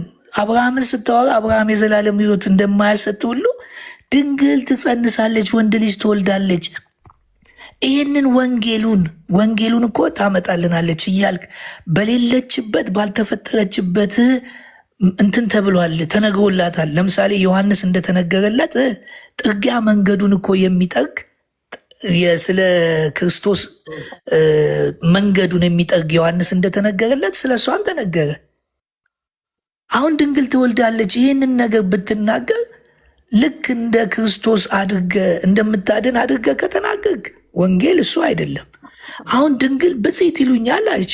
ኦኬ ትውልድ ካለ የሚቀጥለው ትውልድ እኮ ነው። ሰዓት አልቋል። ክርስቲያን ቀጥል።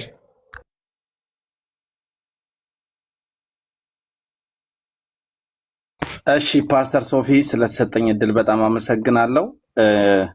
ያው የእግዚአብሔር ቃል የሚለንን ሁላችንም ነን ብዬ ቅድምም ተናግሬያለሁ። የእግዚአብሔር ቃል ናችሁ ያለንን ሁሉ ነን ብዬ አምናለሁ እና የእግዚአብሔር ቃል ደግሞ የሚለውን እንደ ክርስቲያን ሁላችንም እንቀበላለን። አንድ ቃል የሐዋርያ ጳውሎስ መልእክት ተሰሎንቄ ላይ ምዕራፍ 2 ቁጥር 24 ላይ እግዚአብሔር በመንፈስ መቀደስ እውነትን ለማመን ለማዳን እንደ በኩራት መርጧቸዋል፣ በዚህም የጌታችን የኢየሱስ ክርስቶስ ክብር ለማግኘት በወንጌል ጠራችሁ እያለ ይናገራልና ወንጌላችን ያው በመንፈስ ቅዱስና በኃይል የተሰበከ ነው።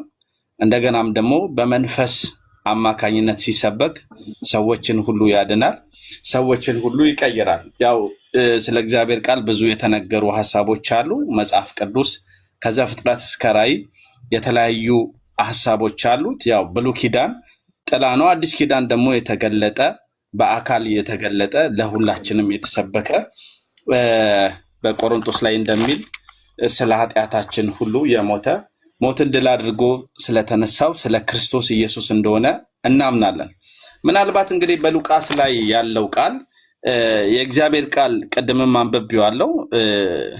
ሁላችንም ይሄን ቃል እንቀበላለን ብዬ አምናለሁ። ምክንያቱም ስለተጻፈ ከዛሬ ጀምሮ ትውልድ ሁሉ ብፅዕት ይሉኛል፣ ብርቱ የሆነው እርሱ በእኔ ታላቅ ስራ አድርጓል፣ ስሙም ቅዱስ ነው፣ ምሕረቱም ለሚፈሩት እስከ ትውልድ ትውልድ ይኖራል የሚለው የእግዚአብሔርን ቃል እንደ ክርስቲያን እንደ አማኝ እንቀበላለን። ሐሳቡ የሚለውን እናከብራለን። የእግዚአብሔር ቃል ስለ እናቱ ማርያም የተባለውን ሐሳብ እኔ በግሌ እቀበላለሁ። ለምሳሌ ቀደምም እንዳነሳሁት መልአኩ ስለሷ የተናገረውን ሐሳቦች እግዚአብሔር ትጸንሻለሽ፣ ወንድ ልጅም ትወልጃለሽ፣ ስሙ ኢየሱስ ትለዋለሽ፣ ታላቅም ይሆናል፣ የልዑል ልጅም ጌታ አምላክ የዳዊትም ዙፋን ይሰጠዋል የተባለውን የእግዚአብሔር ቃል በሷ ላይ ስላለው ጸጋ እግዚአብሔርን አከብራለሁ የተለየች መሆኑን እናምናለን እና ብዙ የወንጌል አማኞች ስለሷ አይናገሩም፣ እሷን አያከብሯትም፣ እንደገና ደግሞ ይጠሏታል የሚለውን ሐሳብ ኮምፕሊትሊ የወንጌል አማኞችን አይወክልም ብዬ ነው ማምነው። የእግዚአብሔር ቃል የሚለውን በደንብ አድርጎ የወንጌል አማኙ ይቀበላል። ከእግዚአብሔር ቃል ውጪ የሆነውን ደግሞ እንደማይቀበል ጽኑ እምነቴን ለማሳወቅ እፈልጋለሁ። አመሰግናለሁ። ቴንክ ዩ። እሺ ራያ መቀጠል ትችላለህ።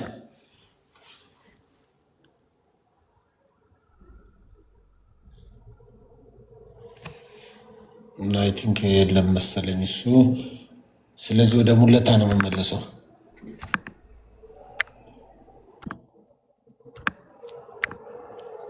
ሙለታ ሳይሆን ከሆነ ያው በኦርደሩ ከሆነ እኔ ነኝ ነው እንዴ? ኦኬ ኦኬ፣ ሶሪ።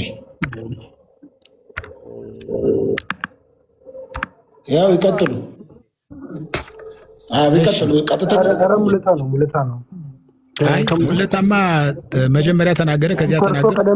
ከእርሶ ቀደም መጀመሪያም ከእርሶ ቀደም ብሎ ነው ያወሩት፣ ከዛ እርሶ ቀጥሎ ነው ያወሩት። አሁንም እርሶ አይደለም ሙለታ እኮ ተናግሮ ነው አሁን ወደ እንተና ይሄድን ወደ ካፍ አልተናገርም። ግድ የለም ይቀጥሉ፣ ምንም ችግር የለውም። እሺ ሙለታ ይናገር፣ ቀጥሉ። እውነቱን ይናገር። እሺ ግን አይደለም ኦርደሩን ስላየሁት ነው ብዬ ነው። እሺ ችግር የለም። ምን ሰው ደቂቃ ብዙ አይደለም እኮ። እሺ ሙለታን የምጠይቀው አንደኛ ይሄ መጣ የሙስሊም ሃይማኖት ይቀድሟል አለ። መጀመሪያ ታሪክን ማወቅ ነው።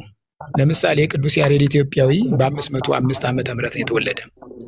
እንግዲህ ሰዓሊ ለነ ቅዱስ ብሎ የተናገረ ስለ ቅዱሳን የተናገረ ስለ አማላጅነት የተናገረ ቅዱስ ያሬድ ነው። እንግዲህ አሁን አንድ ኢትዮጵያዊ ሊቅ አሁን ህያውና እውን ሆኖ የምናየው ዝማሬው ሰማያዊ ጣዕም ወጽብ ድንቅ የሆነ አንዱ በኢትዮጵያ ያለው ቅዱስ ያሬድ ነው። አሁን ስለዚህ ሙስሊም ታሪክ እኮ ተምረን ይመጣል። በ570 ኤዲ የተወለደ በ622 ኤዲ ኢንትሮዳክሽን ያደረገ ቀጥተኛው እኔ ነኝ ያወራሁት እና ምን መሰለህ እኔም ለማለት የፈለኩት ወደ ቅዱሳን የሚደረግ ጸሎት ነው እንጂ ያልኩት አትግባ ማለት ነው እንዴ ወንድሜ፣ ማለት አትግባ ምልጃ አይደለም። ለዛ እኮ ነው እኔም ስለ ምልጃ አይደለም ያወራሁት። ችግር የለም። ቀጥታ አዲስ ሰዓት ይግሎታለሁ። ሰው ጣልቃ እስከገባ ድረስ እንደ አዲስ አደርገዋለሁ። ችግር የለም። እንደ አዲስ ቀጥሉ። እሺ። ስለዚህ ምንድነው ማስተዋል ያለብን? አንደኛ መጽሐፍ ቅዱስ ስናነበው ደስ በሚለን መንገድ ባይሆን ጥሩ ነው። ትውልድ ሁሉ የሚለው የሚቋረጥ አይደለም። ለምሳሌ ጌታችን ማቴዎስ ወንጌል ምዕራፍ 28 ቁጥር 19 ላይ ሄዱና አሕዛብን በአብ በወልድ በመንፈስ ቅዱስ እያጠመቃችሁ ደቀ መዛሙርት አድርጓቸው፣ እኔም እስከ ዓለም ፍጻሜ ከእናንተ ጋር ነኝ አለ። ሐዋርያት ያለቁ ከ100 ዓመተ ምህረት በፊት ነው። ስለዚህ ምን ማለት ነው? ይህ የሚመጡ ሌሎች ሐዋርያት አሉ ማለት ነው። ከእነማን ቀጥሎ? ከ12 ሐዋርያት በኋላ ሌሎች ሐዋርያት ይመጣሉ። ስለዚህ ሌሎች ሐዋርያት በሃይማኖት አበውም በሌላም በኩል ስለ እመቤታችን ተጽፏልና ስለዚህ እነዚህ ሰዎች አንቀበላቸው ማለት አይቻልም። ለምን? እስከ ዓለም ፍጻሜ ከእናንተ ጋር ነኝ ሲል የሚቀጥሉትን ሐዋርያት ሲነግረን ነው እንጂ እነኛማ እኮ አለፉ፣ በቃ ስራቸውን ሰርተው ጨርሰው ሄደዋል። እስከ ዓለም ፍጻሜ ከእናንተ ጋር ነኝ ማለት የሚቀጥሉትን ካህናት የሚቀጥሉትን ሐዋርያት እየነገረን ነው። ስለዚህ እመቤታችንም ትውልዱ ብፅዕት ይለኛል ሲል በጊዜው በነበሩት አይደለም። ትሰማኛለች አትሰማኝም? ከነፍስና ከስጋ ማን ይበልጣል? ሲጀመር እኮ የነፍስ ነገር ነው አይደለ? ጌታም ስለ ነፍስ ነው የሰበከ፣ ስለ ስጋ አይደለም። የነፍስ ድነትን የሰበከ ነፍስ ይበልጣል። ነፍስ ደግሞ ሕያው ናት፣ ታዳምጣለች፣ ትሰማለች። ስለ ኩሉ ነፍስ ይፈርሁ ለእግዚአብሔር፣ ነፍስ ሁሉ እግዚአብሔርን ይንቀጠቀጠዋል አይደል የሚለው። በነፍስ እግዚአብሔርን ያመሰግኑታል ጻድቃን። እንደገና ጻድቃን ደግሞ የእግዚአብሔር መገለጫ ናቸው። ለምሳሌ ማንኛውም ነገር አሁን በቤተክርስቲያን ዛሬ ስቡህ ሲባል ዛሬ ተክለ ሃይማኖት ወይም ደግሞ የሆነ ጻድቅ ጊዮርጊስ ቢሆን ገና መነሻው ምን ተብሎ ነው እግዚአብሔር የሚመሰገነው? ስቡ ወውዱ ዘሳረረ ኩሎ ዓለመ ባቲ ቃል። በቃ መግቢያ ነው ሁልጊዜ። ምስጉን የተመሰገነ በአንዲት ቃል ዓለምን የፈጠረ ተብሎ ነው ገና የሚመሰገነው እግዚአብሔር። ለዚህ ነው ጻድቃን የእግዚአብሔር መገለጫ አለ ነብዩ ዳዊት። አይምሩ ከመተሰባ እግዚአብሔር በጻድቁ፣ እግዚአብሔር በጻድቃን እንደተገለጠ ወቁ ያለ ይህንን ነው። ምንድነው መገለጥ? ዛሬ ስለመቤታችን 21 ምን ቆም ከሆነ ማህሌት እግዚአብሔር ነው የሚመሰገን። በማን አድሮ? በጻድቁ። በማን አድሮ? በመቤታችን አድሮ ማለት ነው። ስለዚህ ትውልድ የሚለው እንዴት ነው እናንተ የምታዩት? እመቤታችን እኮ ከዚህ ዓለም ተለይታለች አይደለም? ግን ትውልድ ብሎ የሚመጣው እንደሚያመሰግናት አስቀድማ ተናገራለች፣ አስቀምጣለች። ፕላኑ በእንትኑን በቃ መሰረቱን ጥላ ነው ሄደችው። ትውልድ ሁሉ ያመሰግኑኛል እስከ ሞት ድረስ አላለችም። እናንተም ደግሞ ይህንን የምትሉ ሰዎች ዊዝ ኤቪደንስ ከመረጃ ጋር አድርጉት። ፍጡርን ማን ነው ለቅዱሳን እንዳዘምሩን የሚል ነገር አለ። እንደገና ደግሞ ጣዖት ዝም ብሎ እኮ አይነገር፣ ስድብም ይሆንባችኋል። ጣዖት ትላላችሁ።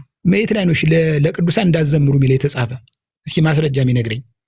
ለቅዱሳን እንዳዘምሩ የሚል ነገር ካለ በመረጃ ብትነግሩ ደስ ይለኛል በጣም። ከመረጃ ጋር እናድርገው ይህንን ነገር ሙለታ እንድትነግረኝ። አንደኛ ትውልድ ሙለታ መቀጠል ትችላለህ። መቤት እሺ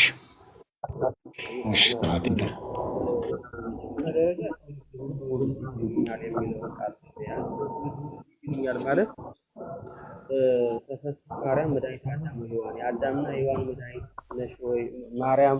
ወይ ደስ ይበልሽ የአዳምና የሔዋን መድኃኒት ስለሆንሽ ገድሉ ማለት ነው። እንደዛ ነው።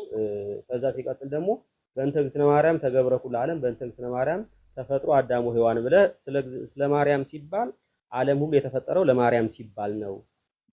ዓለም ሁሉ አዳምና ሔዋን የተፈጠሩት ማርያም ከነሱ እንድትወለድ ነው። ጭራሽ መፈጠራችንም ለማርያም ተብሎ ነው ተብሎ ማርያም ማዕከላዊ የአምልኮ ማንነት የያዘች አክቹሊ የምትመለክ ሰው ሁሉ የተፈጠረው ደግሞ ለእሷ ሲባል እንደሆነ እሷ ደግሞ ኢቭን በብሉይ ኪዳንም የነበረች ተደርጋ እንግዲህ በሰዓታት ላይ በግልጽ ተቀምጧል። እምቅድመ ሰማያት ወምድር ሀሎትኪ ፀሐይ ወርኅ ቀደሙኪ መላእክተ ሰማይ ትላትፍ ብሎ ሰማይና ምድር ከመፈጠራቸው በፊት አንቺ ነበርሽ፣ ጨረቃና ፀሐይ አልቀደሙሽም፣ መላእክትም ያገለግሉሽ ነበር ብሎ ሰማይና ምድር ከመፈጠራቸው በፊት ማርያም እንደነበረች ኢቭን ለእንትና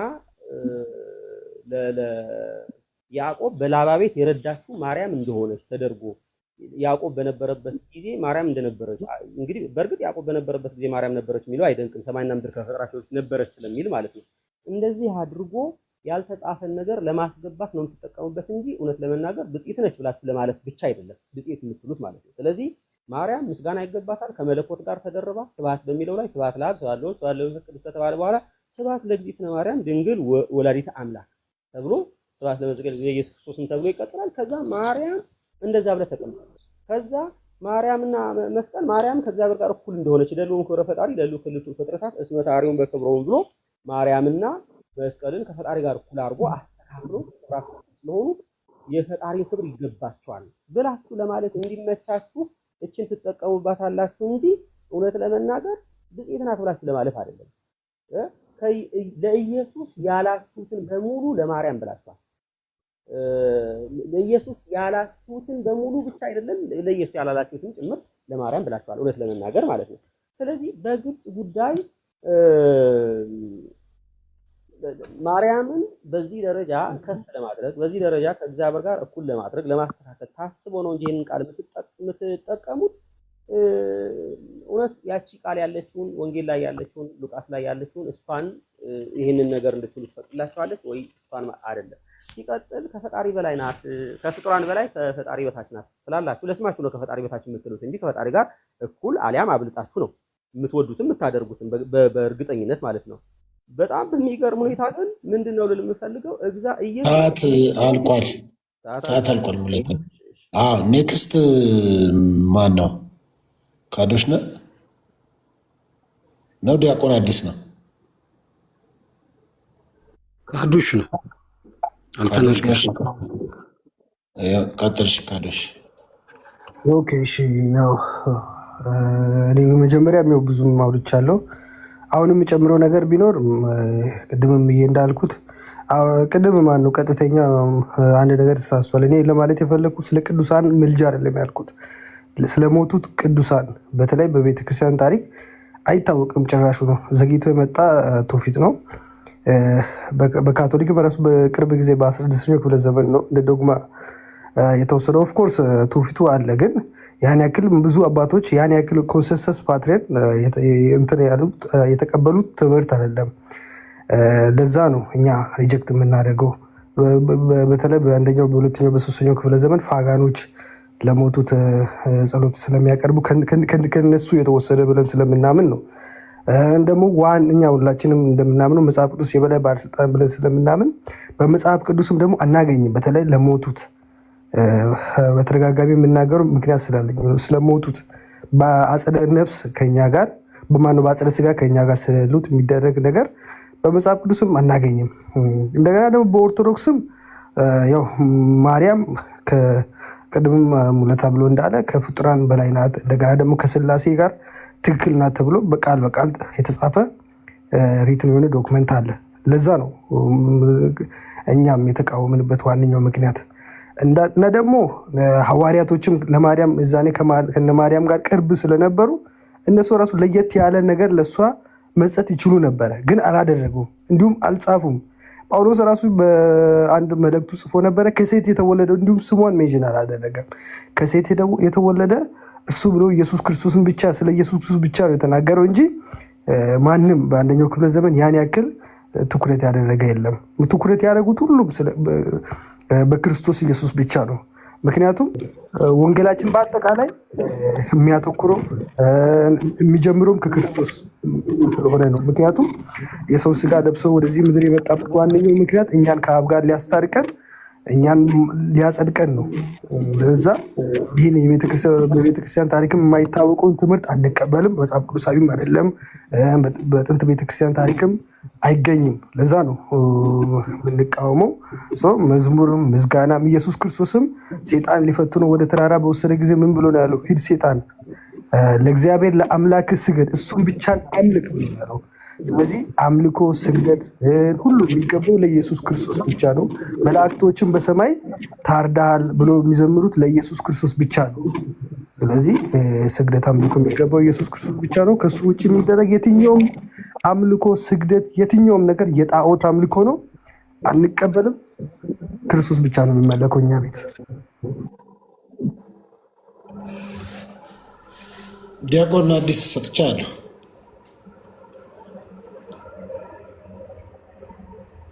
እሺ መልካም፣ እግዚአብሔር ይስጥልኝ። እኔ ቅድም ካቋረጥኩት ልጀምርና ወንጌል ስለ ማርያም ወንጌል የሚባል ነገር የለም ከሚለው ስንነሳ ጌታን ስለመውለዷ ወንጌል ተጽፎላታል አይደል? ወንጌል ስንል ስለ ጌታ ከመወለዱ ዜናው የወንጌል ዜና ከመወለዱ የሰውን ልጅ እስከ ማዳኑ እስከ ማረጉ ድረስ ነው። በቃ ወንጌል ስንል ተወለደ ስንል ከማን ስትል እዚህ ጋር ሉቃስ ወንጌል ያስቀምጥልሃል ማለት ነው። ስለዛ ወንጌል ላይ የድንግል ማርያም ስም መጠራት የለበትም የምትል ከሆነ እንግዲህ እዚህ ጋር ከሉቃስ ወንጌል ላይ ምዕራፍ 1ን እንዳለ ቀድ አውጣውና ጣለው ነው የምልህ። ሌላ ምንም ልል አልችልም እስካሁን ስናገር ስለነበረ። ሌላው ነገር ግን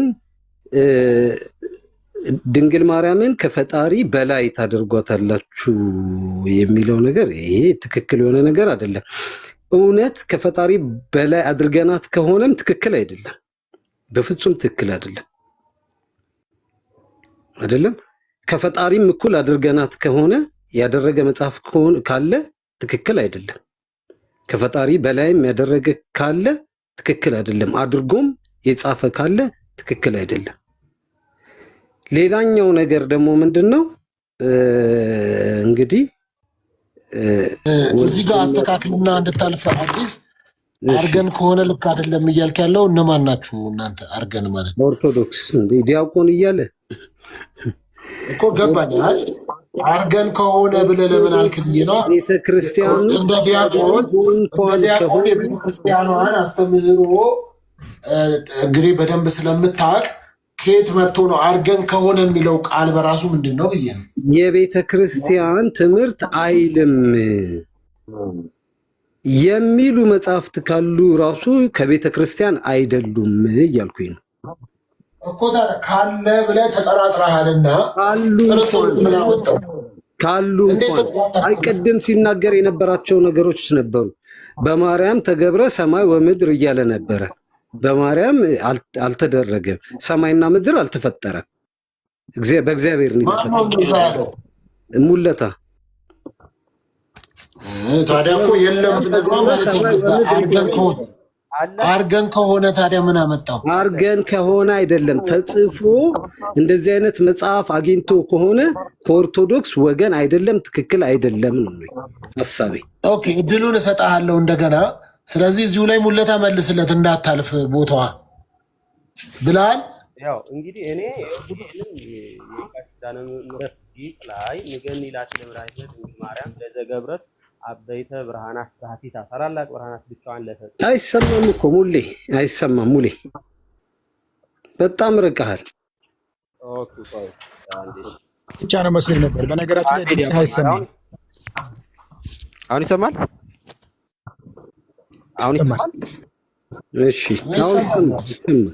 አዎ ንገኒ ላቲ ለመድኃኒተ ድንግል ማርያም ለዘገብረት አበይተ ብርሃናት ባህቲታ ብሎ የካቲት ኪዳነ ምሕረት ዚቅ ላይ በግልጽ ተቀምጧል። ታላላቅ ብርሃናት ብቻዋን ግልጽ አድርጌ ልንገርህ፣ ትክክል አይደለም። በቃ ብዙ አትሄድ።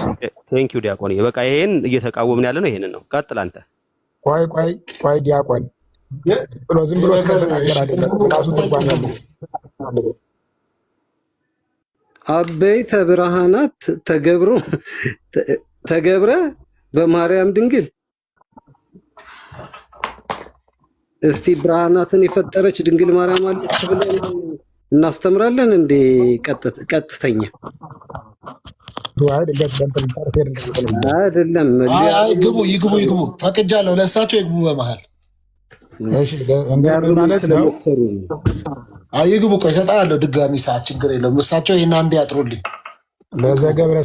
ለዘገብረ ብርሃናይት አበይተ ብርሃናይተ የሚለው ምን ማለት ነው? ብርሃናትንና ታላላቅ ብርሃናት የተባሉ ፀሐይ፣ ጨረቃ፣ ከዋክብት ናቸው። እንግዲህ ዳዊት ላይ መዝሙረ ዳዊት መዝሙር 135 ላይ እንዳለው ለዘገብረ ብርሃናት አበይተ ባይቲተ ብቻውን የሰራ ፀሐይ፣ ከዋክብት፣ ጨረቃን የሰራ ብቻ ታላላቅ ብርሃናትን ያደረገ በሰማይ ላይ ማለት ነው። ለፀሐይ ዛኮኖኖ መዓልተ ፀሐይን በቀን ያሰለጠነው ጨረቃን በሌሊት ያሰለጠነ። ስለዚህ ምን ማለት ነው? የዚህን አስገኝ ያስገኘች ወይም የወለደች ለማለት ነው እንጂ ብርሃናትን ፈጠረች ለማለት አይደለም። እንደዚህ አገባቦችን ማወቅ ጥሩ ነው። አንተ ሙለታ ግዕዝ ታውቃለህ? ግዕዝ ተምረሃል ነው? ሽምደዳ ነው? ፐርሰናል አያርጉትና ታውቃለህ? ፐርሰናል አይደለም። ዝም ብለህ ስታወራ ግዕዝ ሞክራለሁ ብለህ አገባብ ተምራል። ቆይ እኔ ግዕዝ መምህር ነኝ ፕሮፌሽናል። አገባብ መማሬን አለመማሬን አሁን አዳምጠኝ፣ እንደማምጥ። ለምን ግዕዝ ስጠቅስ ስለሰማሁ በማታውቀው ግዕዝ የምታውቅ ከሆነ አገባብ ተምራል ወይ ልጠይቅህ ነው። ዝም ብለህ አሁን መማሬን አለመማሬን አዳምጠኝ። ግዕዝ የራሱ ሙያ ስላለው ሙያ ፕሪፖዚሽን ስላለው አገባቡ የት ላይ ነው የሚወድቅ? ምን ቅጽል ያመጣል? ምን ሲለን በቂ ሲሆን ምን ይሆናል? ቅጽል ሲሆን ምን ይሆናል? አገባብ ሲሆን ምን ይሆናል? ተውሳከ ግስ ሲሆን ምን ይሆናል? የራሱ አመጣጣለው ብዬ ነው። ዝም ብላችሁ ስለተጻፈች ብቻ መናገር ጥሩ አይደለም ብዬ ነው። ታወቅ ልጠይቅህ ግዕዝ አሁን አገባቡን ያወቅ እርስዎ ምን ብለው ተረጎሙልን መሰሎት? ምን አሉ? አዎ ይላል የሚለው ግን ያ ታላላቅ ብርሃናት ብቻውን የፈጠረውን በመውለዷ ምክንያት አስገኘች ተባለ አሉ። ስለዚህ ለምሳሌ እግዚአብሔር በመጀመሪያ ሰማይና ምድር ፈጠረ የሚለው ወስደን ከዛ ሰማይና ምድር ማርያም ፈጥራለች ማለት እንችላለን። ምክንያትስ ቢባል ኦልሬዲ የፈጠረውን ስለወለደች አድናለች ማለት ይቻላል። ምክንያትስ ያዳነው ሙለታ ለምሳሌ እመቤታችንን አዳምጠኝ። ቆይ እመቤታችን ለምሳሌ ቤዛዊተ ኩሉ ዓለም እንላለን። ምን ማለት ነው? አዳምጠኝ። ምክንያተ ድህንና አዳኝ ይለያያሉ። ለምሳሌ እመቤታችን ምክንያተ ድህን ነች፣ ለድነት ምክንያት ነች እንጂ ለምሳሌ መንግስተ ሰማይ መርታ የምታስገባ ሲባል ምን ማለት ነው? መንግስተ ሰማይን ወደሚያስገባው ታቀርባለች ነው እንጂ መንግስተ ሰማይ በቁጥጥሯ ስር አድርጋ መንግስተ ሰማይ እየከፈተች ማስገባት ማለት አይደለም። ምክንያት የድህን ማለት ምን ማለት ነው? ትርጉሙ ለድነት ምክንያት የሆነች ማለት ነው እኮ። ምን ማለት ነው? ለድነት ምክንያት ማለት ትርጉሙ ምንድን ነው እንዴ? ነገሩ እኮ ምን ማለት ነው? ነገሩ እኮ ምን ማለት ነው? ንገሩኝ ደግሞ ምን ችግር አለው? ልማር። ምክንያት ድህን ማለት ለድነት ምክንያት ምን ማለት ነው? ምክንያት ማለት ነው። እሺ ቀጥሉ። እሺ ይቅርታ። እሷን ለድነት ምክንያት ማለት እርሷን መረጣት። ለድነት ማለት ዓለም ለማዳን ማለት ነው። ለመወለድ ማይደሩ ሆነች፣ ተወለደባት። እንግዲህ እግዚአብሔር መነሻ ወይም ደግሞ ምክንያት ያስፈልገዋል። አንኮዝ ኮዝድ ነው አይደል? እግዚአብሔር ምክንያት የሌለው ነገር ግን ለሌሎች ምክንያት የሚሆን ነው አይደለም? እግዚአብሔር ምክንያት አደረጋት እሷን። ለምን? ለድነቱ። እንግዲህ ያው ምን ያስፈልገዋል? መወለድ ያስፈልገዋል ይላል መጽሐፍ። እንደዛ ለመዳን ምክንያት ማርያም ናት ይላል እንዴ? ምን ሆነ ነው ይላል ወይ ነው ጥያቄ? የትኛው መጽሐፍ ነው አንተ ብትለኝ? መጽሐፍ ቅዱስ ብቻ እያልህ ነው አይደል? አሁንም እኮ መጽሐፍ ቅዱስ ይላል አይልም? አዳምጠኝ። ቅድም ይኸውልህ፣ አሁን እኮ ይኸውልህ መሰረት የሰዓት ከዚህ ላይ ነው። ለምሳሌ ቅድም ምን ብዬ ነበር? እስከ ዓለም ፍጻሜ ከእናንተ ጋር ነኝ ያላቸው ሐዋርያትን ብቻ ነው የሚመጡትን ማለቱ ነው። እስቲ ንገረኝ። ይላል ወይ አይልም ነው ጥያቄ። ይላል አይልም ብቻ በሉኝ። ይኸውልህ ቆይ እየጠየቁ መልሱን እኮ ልነግርህ ነው እየጠየቁ። ሐዋርያትን እስከ ዓለም ፍጻሜ ከእናንተ ጋር ነኝ ሲል እነ ጴጥሮስን እነ ቅዱስ በርቶሎሜዎስን ማለት ነው? አይደለም አይደል? በጣም ጥሩ። እሺ ከ318 ውስጥ ለምሳሌ ወይም ከሰለስቱ ወይም ደግሞ ሐዋርያነ አበው ከሚባሉት ውስጥ ወይም ከሌሎችም ስለእመቤታችን ተናገሩ። ለምሳሌ ቅዱስ ኤፍሬም ስለእመቤታችን ዘምሯል ይላል ሃይማኖተ አበው ላይ ስለእመቤታችን ባመሰገነበት ቦታው ይላል ሐዋርያት ሰለስቱ ምዕት ላይ። ስለዚህ ቅዱስ ኤፍሬም አንዱ ሐዋርያ ነው አይደለ? ስለዚህ እስከ ዓለም ፍጻሜ የተባሉ እንደነ አግናጢዎስ እንደነ ፖሊካርፕ እንደነ ቅዱስ ኤፍሬም። ስለዚህ ቅዱስ ኤፍሬም ስለእመቤታችን ተንትኖ በደንብ አድርጎ አስረድቷል። በጳጦስ እጽ እየመሰለ ስለእመቤታችን ምስጋና በደንብ አድርጎ አመስግኗል። ስለዚህ ከአንዱ እስከ ዓለም ፍጻሜ ከእናንተ ጋር ነው የተባለው ማን ነው? አንዱ ቅዱስ ኤፍሬም ነበር ማለት ነው። አይ እሱ አይደለም። እሱ በመጽሐፍ ቅዱስ መዝነ አንተ ባልኩ እኮ አይደለም። እርሶም ባሉት አይደለም። መጽሐፍ ቅዱስ ነው የሚዛነው። ቆይ አንተ ዝም ብለህ መጽሐፍ ቅዱስ አይልም ነው ባጭሩ። ነው አዳምጠኝ። አንተ ባልሆነ እንዴ በጉልበትህ ነው? በጉልበት እኮ አይደለም። አይ እርሶ ምን አሉ አዳምጠኝ። ይኸውልህ በጉልበት አይደለም። በጉልበት የማያደርጉት እርሶ ነው። ታዳምጠኝ።